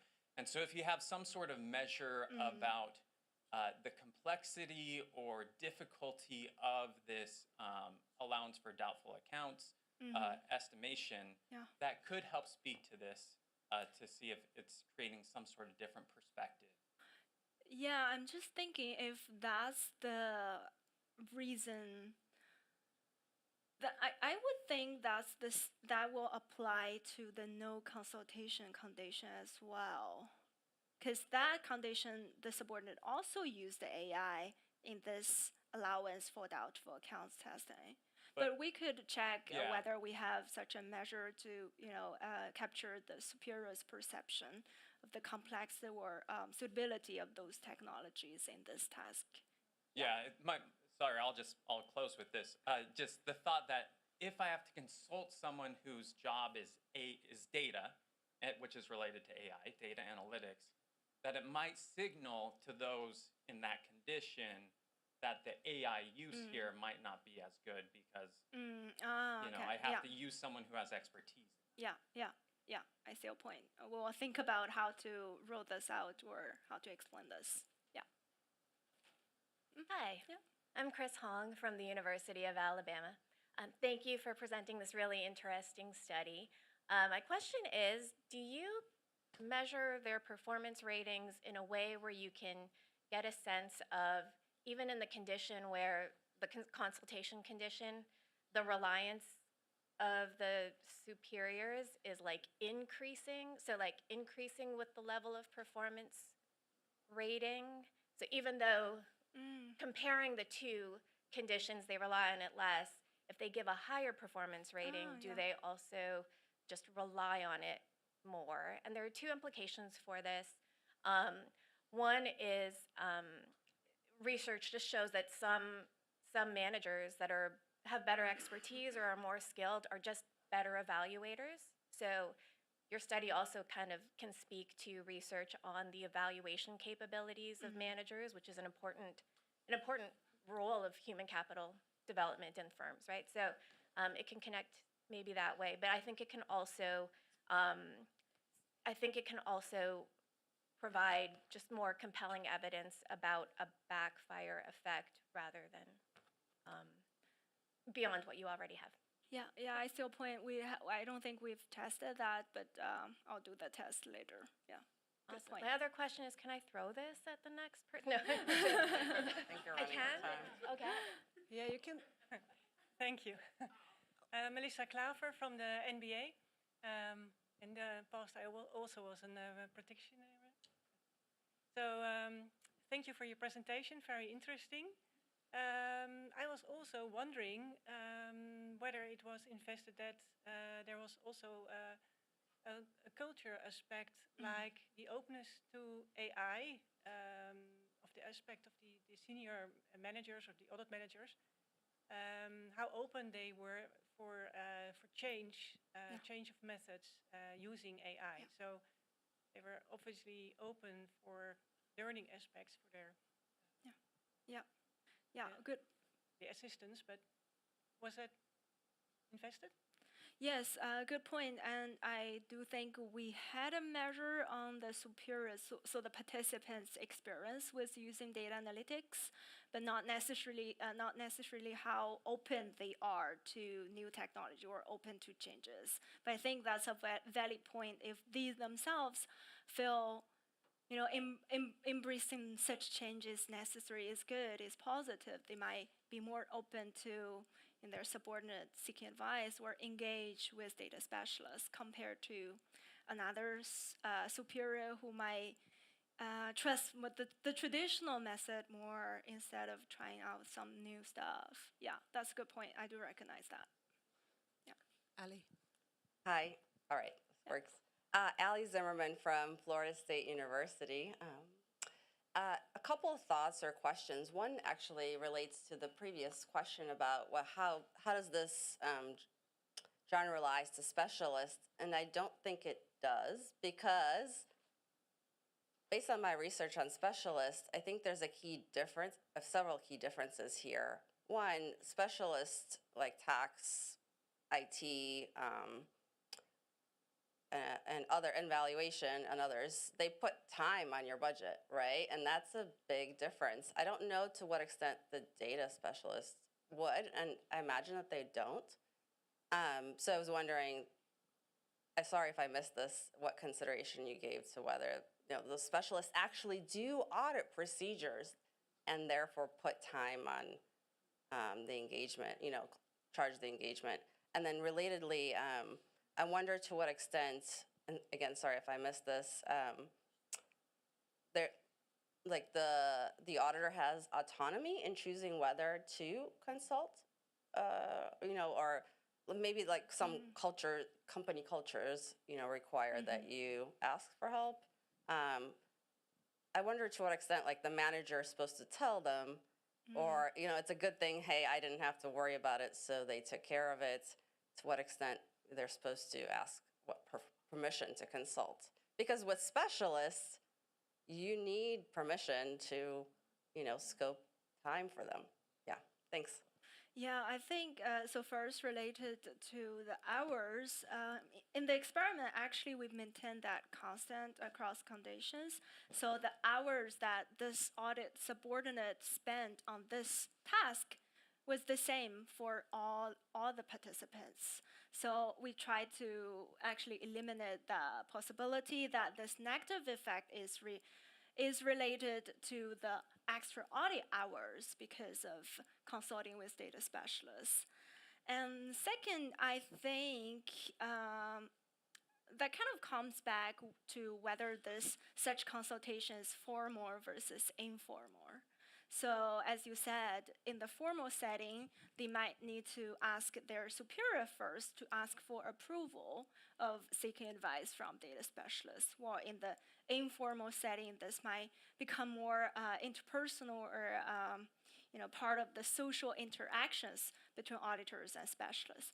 And related to that, we actually intentionally kept that vague in the experiment because, yeah, again, we tried to test a more general effect related to advice seeking without specifying which type of consultation it really is.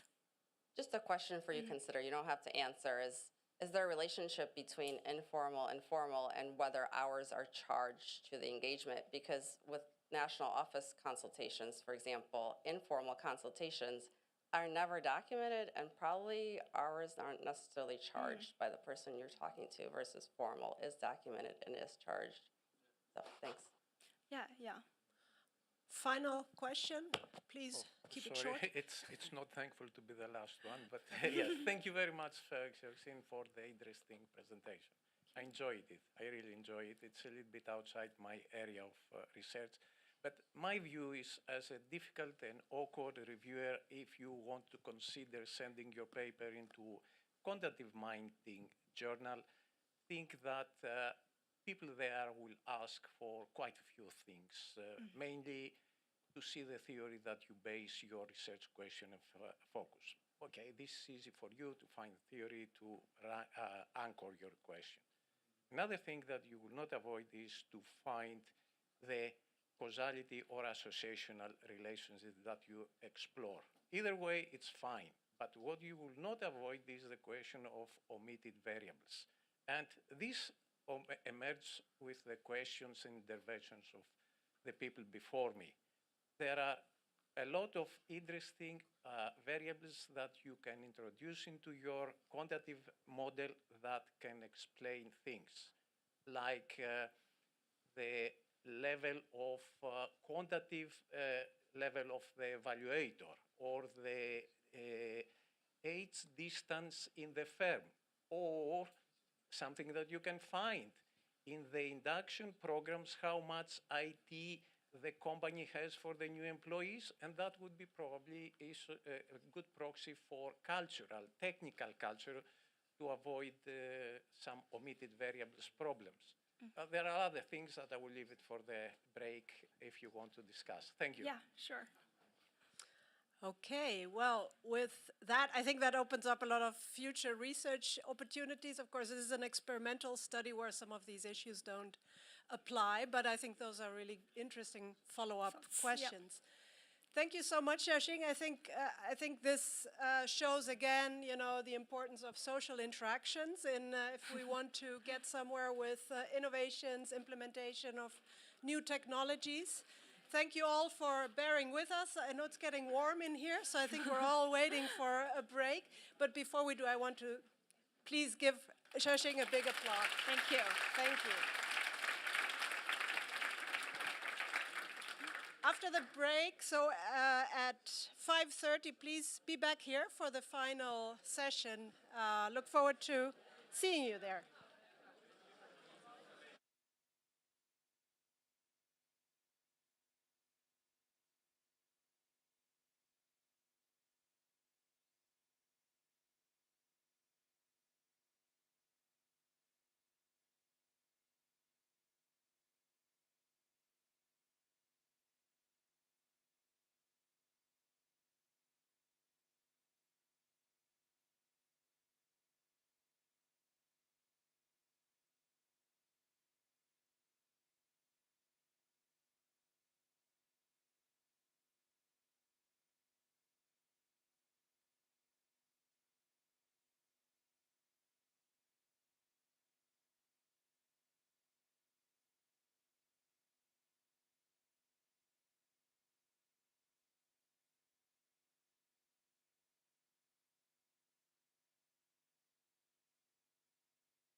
Welcome back, everyone. May I have your attention? So welcome to this last session of today. And before I introduce it, just a small housekeeping announcement. Those of you who arrived by car and would like to leave without paying, that's possible. You can pick up a ticket at the registration desk that will allow you to leave the parking lot without paying. Okay, well, with that, I'm glad so many of you made it through the day. Despite the heat, we've tried to get it cooler in the room. Hopefully that did something. And it's my pleasure to announce the next session, which again continues on the theme of innovation, at least related to innovation. One of the prerequisites for innovation to work is that people learn from errors, and that's exactly what the next session is about. It's again a FAR study that has looked at, well, you know, how do people learn from, or auditors learn from errors? What are the elements that play a role in that area? I would like to announce the two speakers, Diane Breesch and Marie-Laure Vandenhaute, both from Vrije Universiteit Brussels. Welcome on the stage, and the floor is yours. Thank you, Anna. Thank you.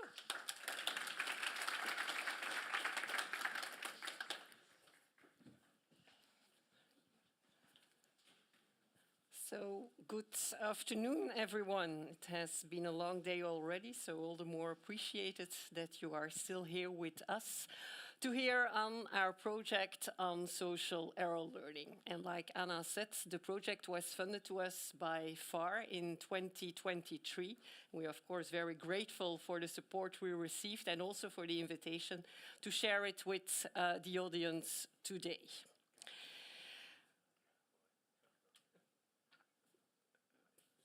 No, one step back.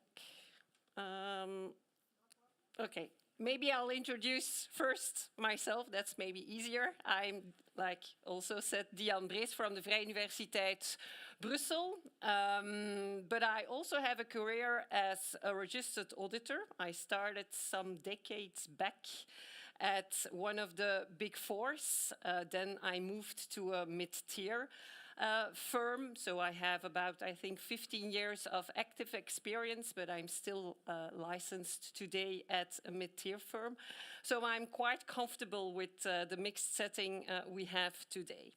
Let me also briefly introduce the rest of the team behind the project. My co-presenter, Professor Marie-Laure Vandenhaute, also from Vrije Universiteit Brussels. We have Professor Linde Kerkhoffs from IESEC School of Management in Lille. We have Therese Gronert from Maastricht University, who you, by the way, will see in action tomorrow. And we have Menno Kranings, our doctoral researcher on the project.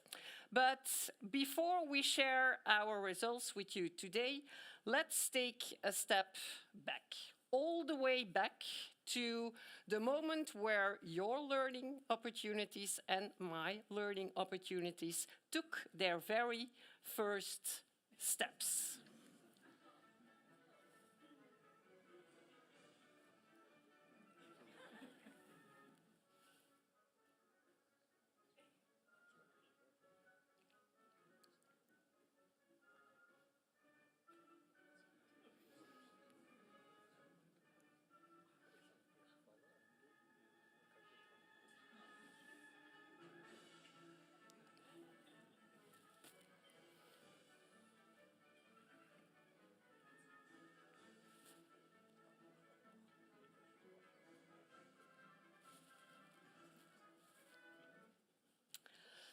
Fail, learn, improve. The development of individuals, humankind, and innovation is, I think, deeply rooted in trying new things. And of course, making mistakes by doing so, but also by learning and improving.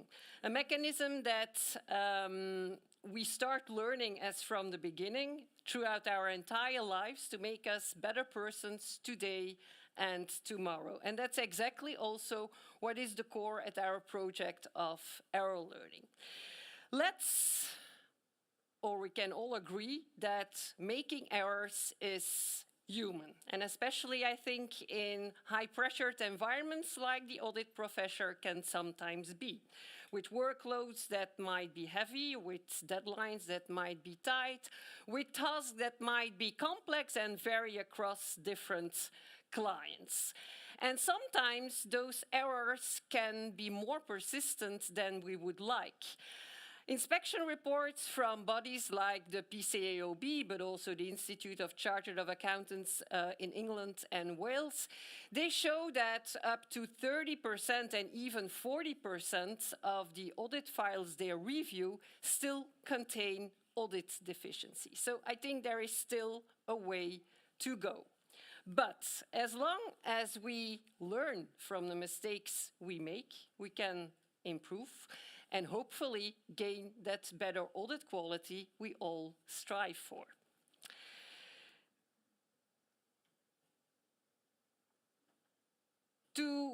We are not going to share an academic paper with a lot of statistics, regressions, etc. No, what we want to show with you today is how we worked to get our insights. And to do so, we will give you a brief understanding of our conceptual model, the way we gathered the data, and of course, the results. Well, start at the beginning, the conceptual model.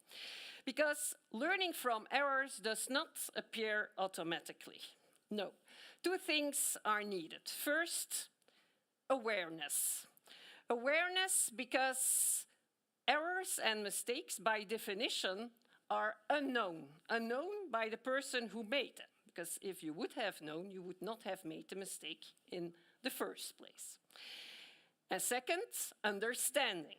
And not only knowing that you've made a mistake, but also why you made the mistake, and especially how to do it differently in the future will help your learning process. And it's in order to bridge that knowledge gap, how to do it differently, that people tend to reach out to others for help and advice. And that's exactly what social error learning is about. To whom are you reaching out? How frequently are you reaching out? How valuable is the help you are receiving? Now, learning from errors does not appear in a vacuum. Whom you are reaching out, to whom you are reaching out, what shapes that process is of course dependent upon a range of factors. To start with, at the individual, you as a person, but also your relationships around you, and in the broader context, we also have, of course, the organization in which everything takes place, and especially the culture of that organization. And we will zoom in all of these three levels. To start with, at the core, the individual, the personality. We wanted to understand to which extent the personality of individual auditors shape the process of error learning. And we not only took a look at what you see, the big or the bright five, the brighter side of personality with characteristics, emotional stability, openness, conscientiousness. But we also took a look at the more darker side of personality, the dark triad. Typically traits that are often considered less socially desirable. However, in a professional context, some of the traits of those dark triad can be even positive. A touch of narcissism, for example, can come over as someone who is very confident, who shows leadership potential. Machiavellian tendencies can translate into strategic thinking, coalition formation, and a degree of psychopathy. Well, it can mean that you stay remarkably calm in a stress situation. And again, we can all agree that sometimes in the audit profession that can be a positive threat instead of a negative one. Zooming further to the relationship around us, the social network around us. To whom you reach out if you want to learn from an error or if you want to have some extra advice. Is it to your superior? Is it to peers? Is it to your subordinate? To whom are you reaching out? And what is the nature of that relationship that shapes the interaction? How accessible is the person you are reaching to? How trustful, how safe do you feel in reaching out with that person? And how often do you collaborate with that person? And the next level, the organization. And especially we looked at the error management culture that is created within the organization. Does the organization has an open error management culture where errors are discussed openly and they are treated as learning opportunities? Or is making an error met and comes with blame and punishment, which makes that errors tend to be concealed by people instead of confronting them? And that gives us the full picture. On the one hand, as a research question, we tend to unpack,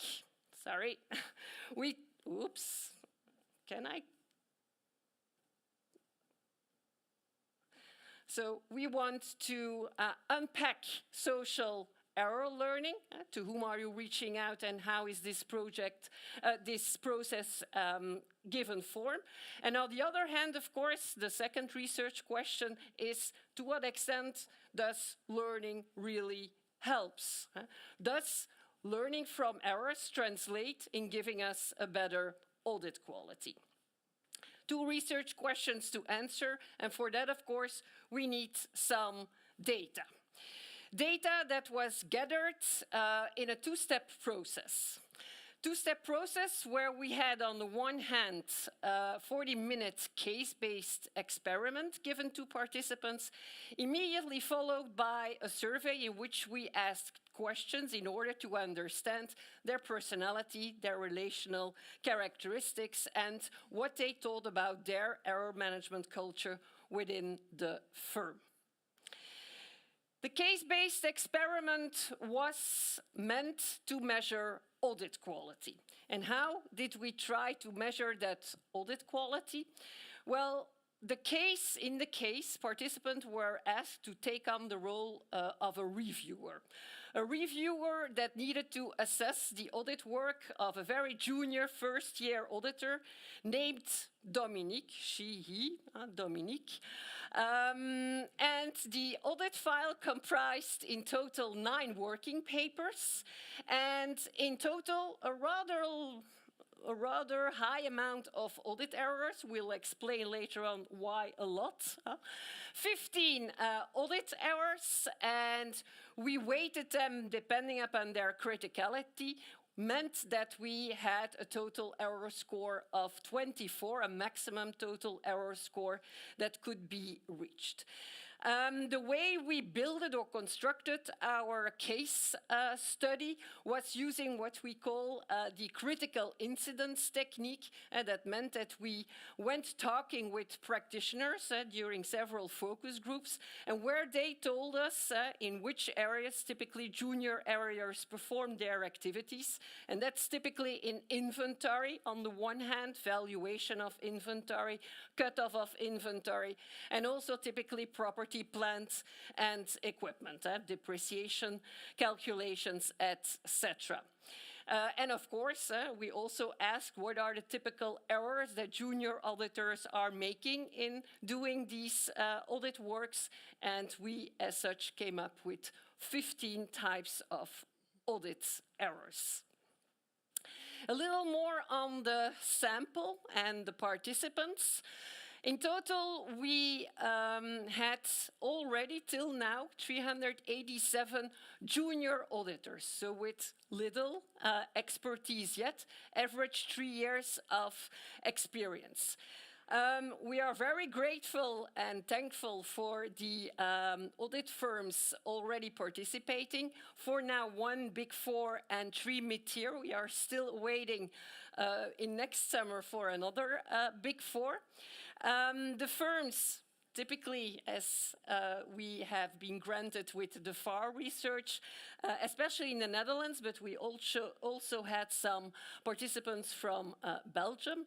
And all these experiments or case studies were taken during the mandatory summer trainings in 25. So not really voluntarily opt-in, but rather mandatory, which increased to some extent our response rate. Another thing to note, and I think, and we were really asked for that by the FAR, is you need to give something already back to the audit firms that are so nice to give their participants. So one of the things we immediately gave to the participants, and they knew this up front, is a personalized feedback reward.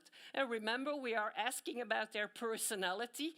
Well, they get a grid of their personality. We also gave them their score on error management culture, and we compared with a benchmark of other studies already performed. And that certainly helped. We gave that at the end, of course, logically, after the survey, but which made that people were interested in doing that, that study. Okay, knowing this context, we, of course, will share the results also with you. And for that, I'm giving the floor to Marie-Laure. Thank you. So first of all, the average total error score was about 8 on 24. And this might seem somewhat lower than you would have expected, but please let us be very clear. We did not want all the participants to find all of the errors. Otherwise, we would have nothing to explain. So our goal was to have variation in this total error score, and therefore we added deliberately a bit more errors than could reasonably be found by the auditors. And as you can see, we achieved our goal because we have a considerable variation in the total error score, with scores going from 0 to 19. To measure social error learning, we asked participants to think about their own social network in the audit firm, their so-called egocentric network. And we asked them to list up to 5 people they typically go to for help or advice when experiencing an error. And on average, people told us that they seek help from 3 to 4 colleagues. We also asked participants to indicate for each of these people how frequently they go for help or advice and how valuable that help or advice was, how it contributed to their learning. And looking at the frequency data, we see that most of the people actually go sometimes or often for help or advice to colleagues, and more interesting, that help and advice contributes substantially to significantly to their learning. Linking help-seeking frequency and learning value, we see that there is a positive association between both until a certain point. Beyond that point, going for more help, asking more help, does not contribute anymore to the learning. Now, linking learning, social error learning, to audit quality, we have this first finding, where we see that people with a larger social network actually performed better on the case. So this learns us something for audit quality, that having a broader social network provides you with a diverse knowledge and diverse expertise, and that actually improves audit quality. Going further on the relation between social error learning and audit quality, we looked at the relation between help-seeking frequency and total error score. And what we find is a negative association. So people going for more help, and even several times a day, performed less well on the case. Meaning that maybe excessive help-seeking shows some underlying performance issues rather than being a driver of social error learning. On the other hand, we find a positive association between the help value of help, the learning value of help, and the audit quality. We see that when people, when participants, when auditors indicate that their colleagues contribute significantly to their learning, that they perform better on the case. So by and large, what we can conclude from here is that social error learning might enhance audit quality. But what is more important, it's not the frequency with which auditors ask for help, it's the value that they receive from that help. So this was the first part of our study where we investigated the effect of social error learning on audit quality. Moving to the second part, we were interested in knowing the factors that contribute to that social error learning. And we first focused on the relational characteristics. From those 3 to 4 colleagues auditors go to for help or advice, 76% of those people, so 3 out of 4, is a colleague at a higher hierarchical level, which might seem surprising in the literature because hierarchy actually creates a barrier, especially for covering up errors. However, in the auditing setting, this is very natural because it's often a hierarchical superior that gives you feedback and might surface errors in a review process, for example. And then it's very logical that you go to that person to understand that error and to know how to do better. What we also learn is that the perceived learning value of help is positively associated with hierarchy. So the higher the level in hierarchy, the more that contributes to the learning value of the auditor. However, hierarchy also creates some relational distance. People perceive colleagues at a higher hierarchical level as a bit more distant, and the relationship is less trusting and less safe. That's what we see here. However, as we just saw, this does not have a negative impact on the learning value. On the contrary, we do not see a difference in the help-seeking frequency across the hierarchical levels. So the same frequency rate happens across hierarchical level, whether it is at a higher level, the same level, or a lower level. Going further, we focused on the organizational culture and the effect of it on social error learning. Now, to measure organizational culture, we measured it with 2 scales, open culture and blame culture. And we used 2 scales because they're not just the opposite ends of the same spectrum. For example, a firm that encourages error discussion, learning from errors, but just passed by the colleagues that make errors for promotion. High on open, high on blame. And it's exactly that tension that we want to capture with measuring both. What we saw from the survey is that on average, participants indicated that audit firms score 3.7 on the open error scale, meaning that they feel that errors can be discussed openly, that the errors are analyzed. On the other hand, the blame score was about 2.6, indicating that fear for errors or hiding errors is quite uncommon. So having a higher score on open and a lower on blame is pointing to the same direction. On average, auditors feel that they can learn from errors and that the errors are seen as a learning opportunity.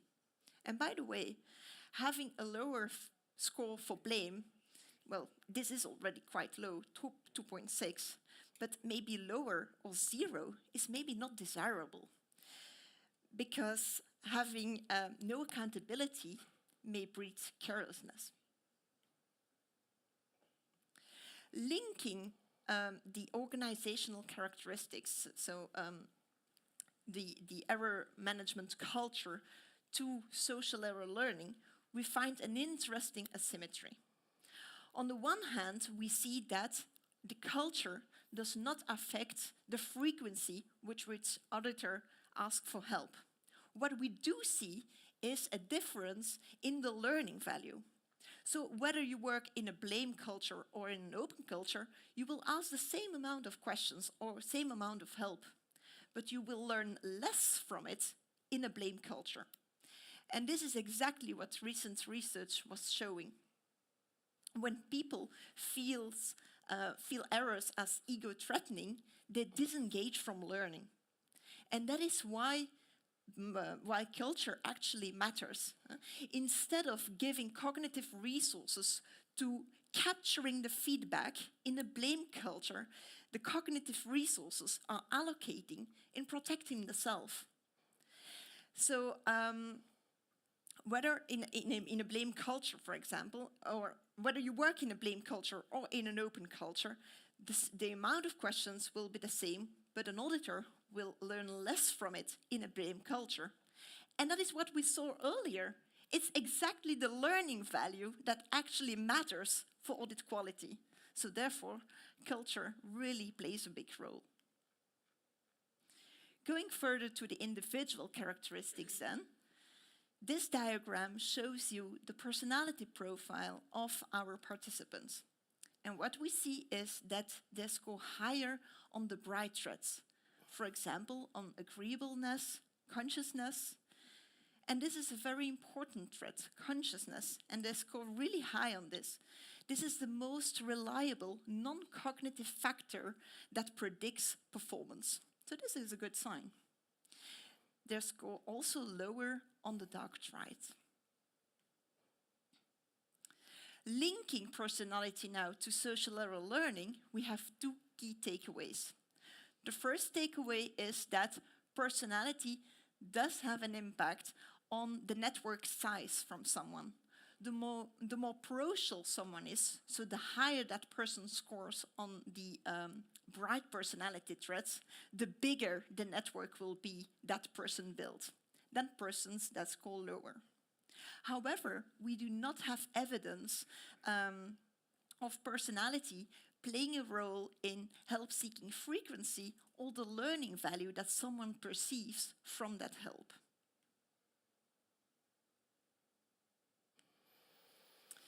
So, to end, I would like to summarize our findings in some key takeaways and to give you some practical implications. So, the first goal of our study was to understand the relationship between social error learning and audit quality. What we find is that it is not how often an auditor seeks help that matters, but it is the value from that help that matters for audit quality. And the same goes for the social network size. The more colleagues an auditor has to ask help or advice, the better for audit quality. The second aim of our study was to understand what drives social error learning. And what we learn from there is that it's not who an auditor is that actually matters for social error learning. Well, that matters less. What really matters are the people around the auditor and the environment the auditor works in. The more accessible colleagues are, the more trusting those relationships are, the more often the auditor will ask questions or help. And it is especially hierarchy that drives the value from that help. And an open climate is what improves audit quality. So some practical implications that we would like to share with you from our study. First of all, invest in relationships. Help auditors build and enlarge this social network. Second, focus on the value of help, not on the frequency. And I think this is a good thing in a business where time is a limited resource. And third, create this open environment where errors are learning opportunities, where errors can be discussed openly, where errors can be shared, because actually research also shows that we can learn from someone else's errors in the same way as we learn from our own errors. And help reduce the ego threat. For example, affirm someone's competence before asking what went wrong. Because when people feel safe and secure, they really can face failure. Diane and I would like to thank you for your attention. It was an honor and a pleasure to share our insights with you. Thank you.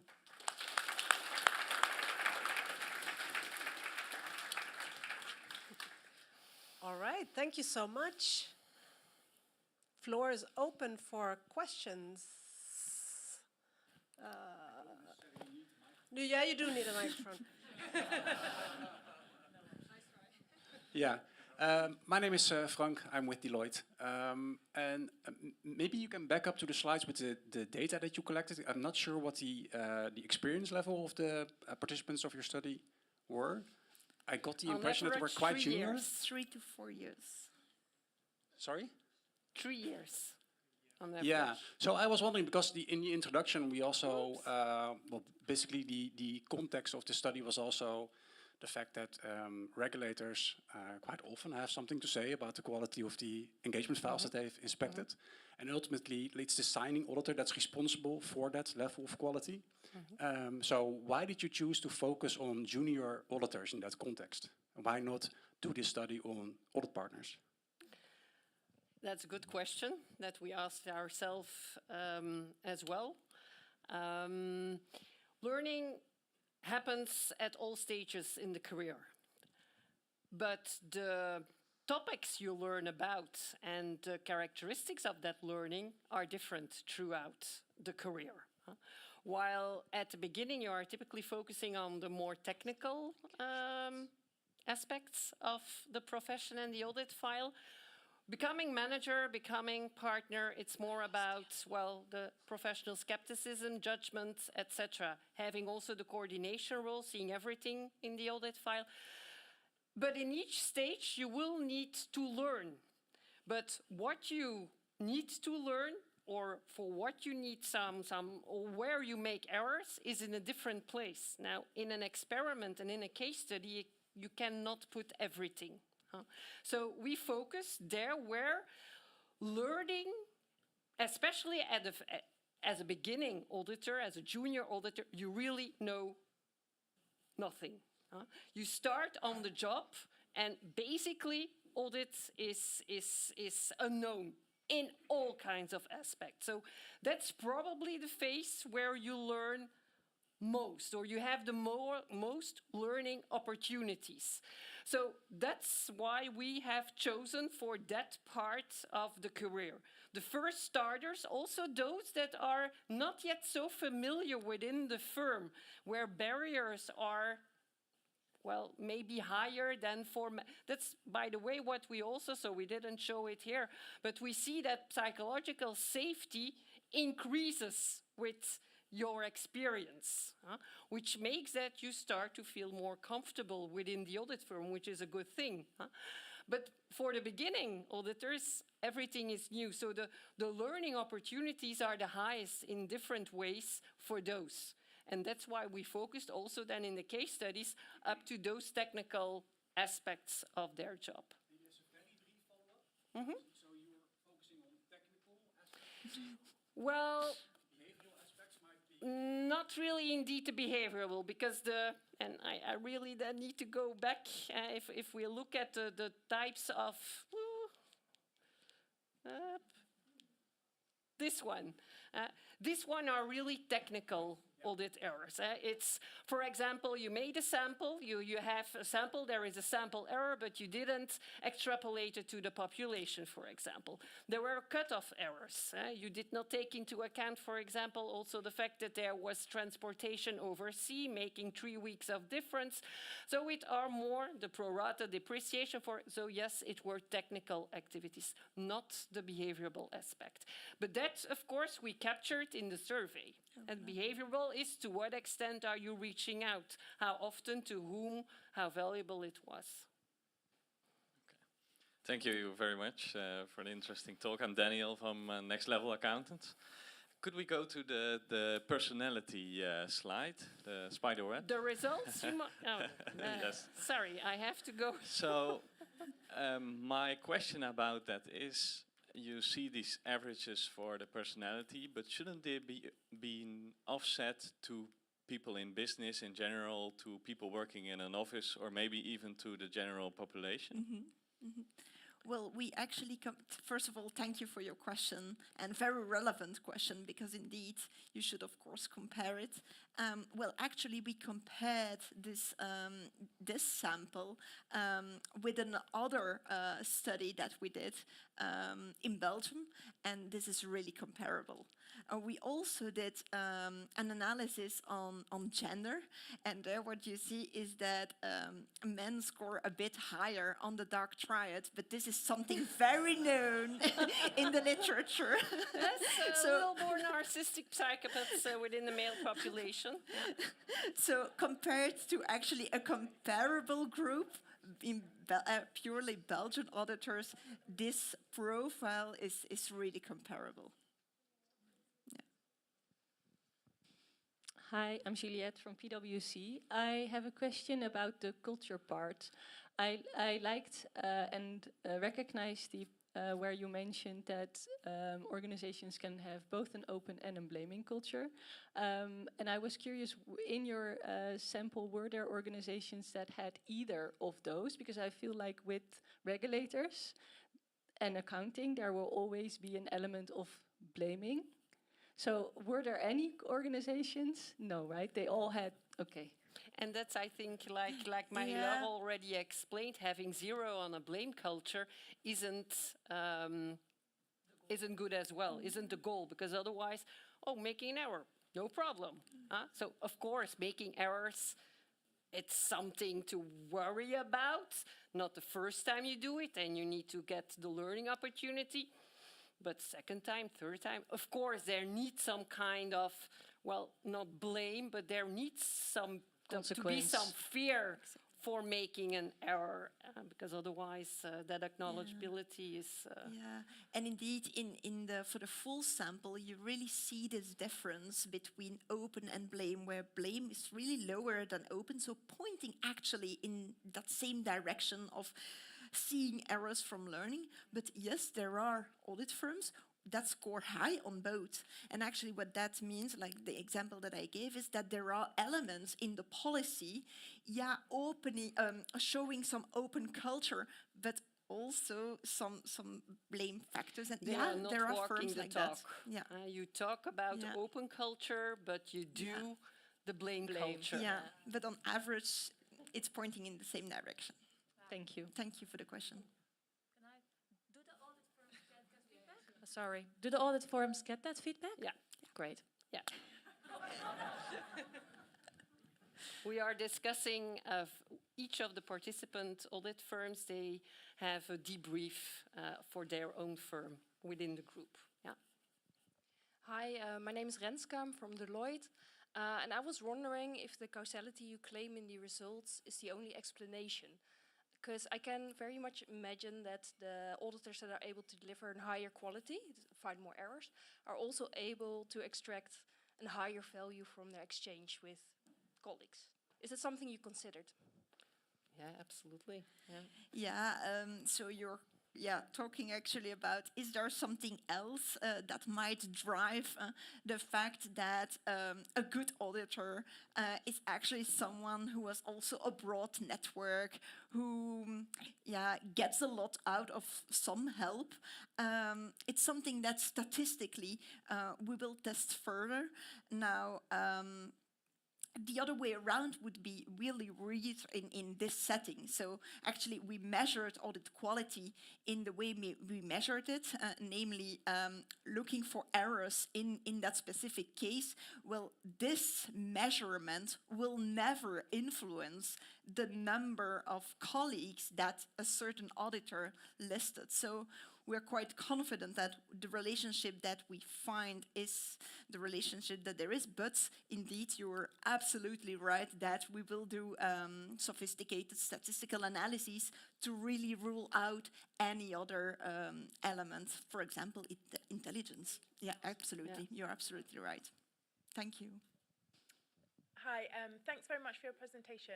Hopefully a quick one. You talked a lot about value, like perception of value, but could you explain a bit more? How were people almost marking what they saw as valuable? Yeah, they could. So it was a 5-item scale going from, this does not contribute to my learning to, this really contributes significantly. So it was going from 1 to 5, so 5-item scale.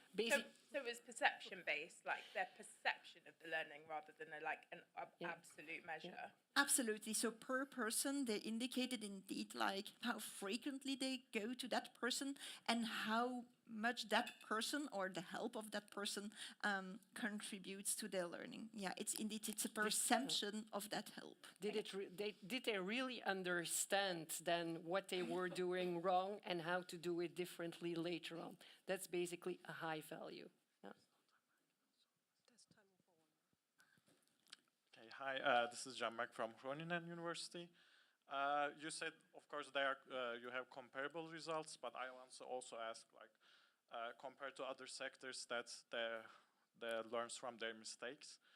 Are there any specific unique points of auditing that explains your results as well? We did not compare really with other sectors. We know that there are other sectors in which learning opportunities really play a role, like, for example, in medical care, nurses, for example, also aviation errors. But we did not compare the results we have here for auditors with those sectors. No, maybe. No, it was totally unknown, as far as we know, whether social error learning actually what the effect of it would be on audit quality. So I think we are quite novel. Other sectors, the literature on, for example, nursing and aviation, it shows that it really has a positive effect. Now, what are the characteristics and their network, etc.? We did not compare with. Yes, maybe a bit off topic. I have a question. I never see who is I have a question that is on topic. Just wonder if you can tell us a little bit, how do you see your results different or complement to results that are already in the literature showing that higher network and of auditors within offices, between offices, improve audit quality, improve tax outcomes, and other outcomes? I think one of the major innovative things in this research is that we really make, and we can argue about the causality as such, but we really make the link between, on the one hand, learning, so learning from errors, the social error learning, and audit quality. There is indeed a very large literature that goes around error learning, social error learning, and that it will improve the performance. However, the link as such, as like we defined it here and we researched it here, was or is, to our knowledge, not yet done. So I think this is a novelty where we have created a measure for audit quality, like is also used in the inspection reports, the audit deficiencies. I think that's clearly one of the added values from this study. And also, for example, personality. Typically in social error learning, we have already looked at relationships, we have already looked at error management culture, but personality as such was also not yet included in those studies. So I think personality on the one hand, and otherwise the real audit quality measure that we took is novel. And maybe to add, it's really seen from the person. So we really focus on this egocentric network. So it adds, I think, to the literature about teams, etc., and the links indeed, as you mentioned, with managers, what we take here as a measure for social error learning, because how do you measure how someone learns? Actually, this is a really specific measure, really going from the I, how do you, who do you reach out, and how do you perceive that value? And I think that's quite novel, and that really adds to the literature on teams, etc. Here it is not from the outside, but it's really, it starts from the ego. All right. Well, with that, I would like the audience to give another big applause. Thank you so much. Thank you. Thank you. And now the challenge is for me to click through I'm all sorry. the slides again. That's fine. Thank you so much. And that concludes. Oh, one too far. That concludes our program for today, at least the official part. You're welcome. Those of you who signed up are welcome to join us for dinner in a moment. Let me just say a few words about tomorrow's program, where we again will continue talking about innovations from different perspectives. So we'll continue on the theme of learning. Therese Gronert will present a number of studies that she's done in the area with her co-authors in that on learning. We'll have a keynote speak, I should start with that, by Robert Knechel's successor, Mark Pieter, who's here with us. He's our new academic board member, and he will kick us off tomorrow with a keynote speech. The third presentation is by Saskia Nijs on the future of work with AI. And then we'll conclude tomorrow's session with a presentation on a hands-on practical application and what we can learn from that by Jose and Tuan from PwC. By the way, small announcement on your badge. I'm not wearing it right now. There's a small mistake in the order of tomorrow's program. So it will actually be Mark Pieter, followed by Therese Gronert, and then Saskia Nijs. I think the order was wrong on there. So with that, thank you all for being here. I hope to see many of you back tomorrow. And I already mentioned that, but maybe once more, those of you by car, don't forget to pick up your parking ticket at the registration desk. Thank you so much.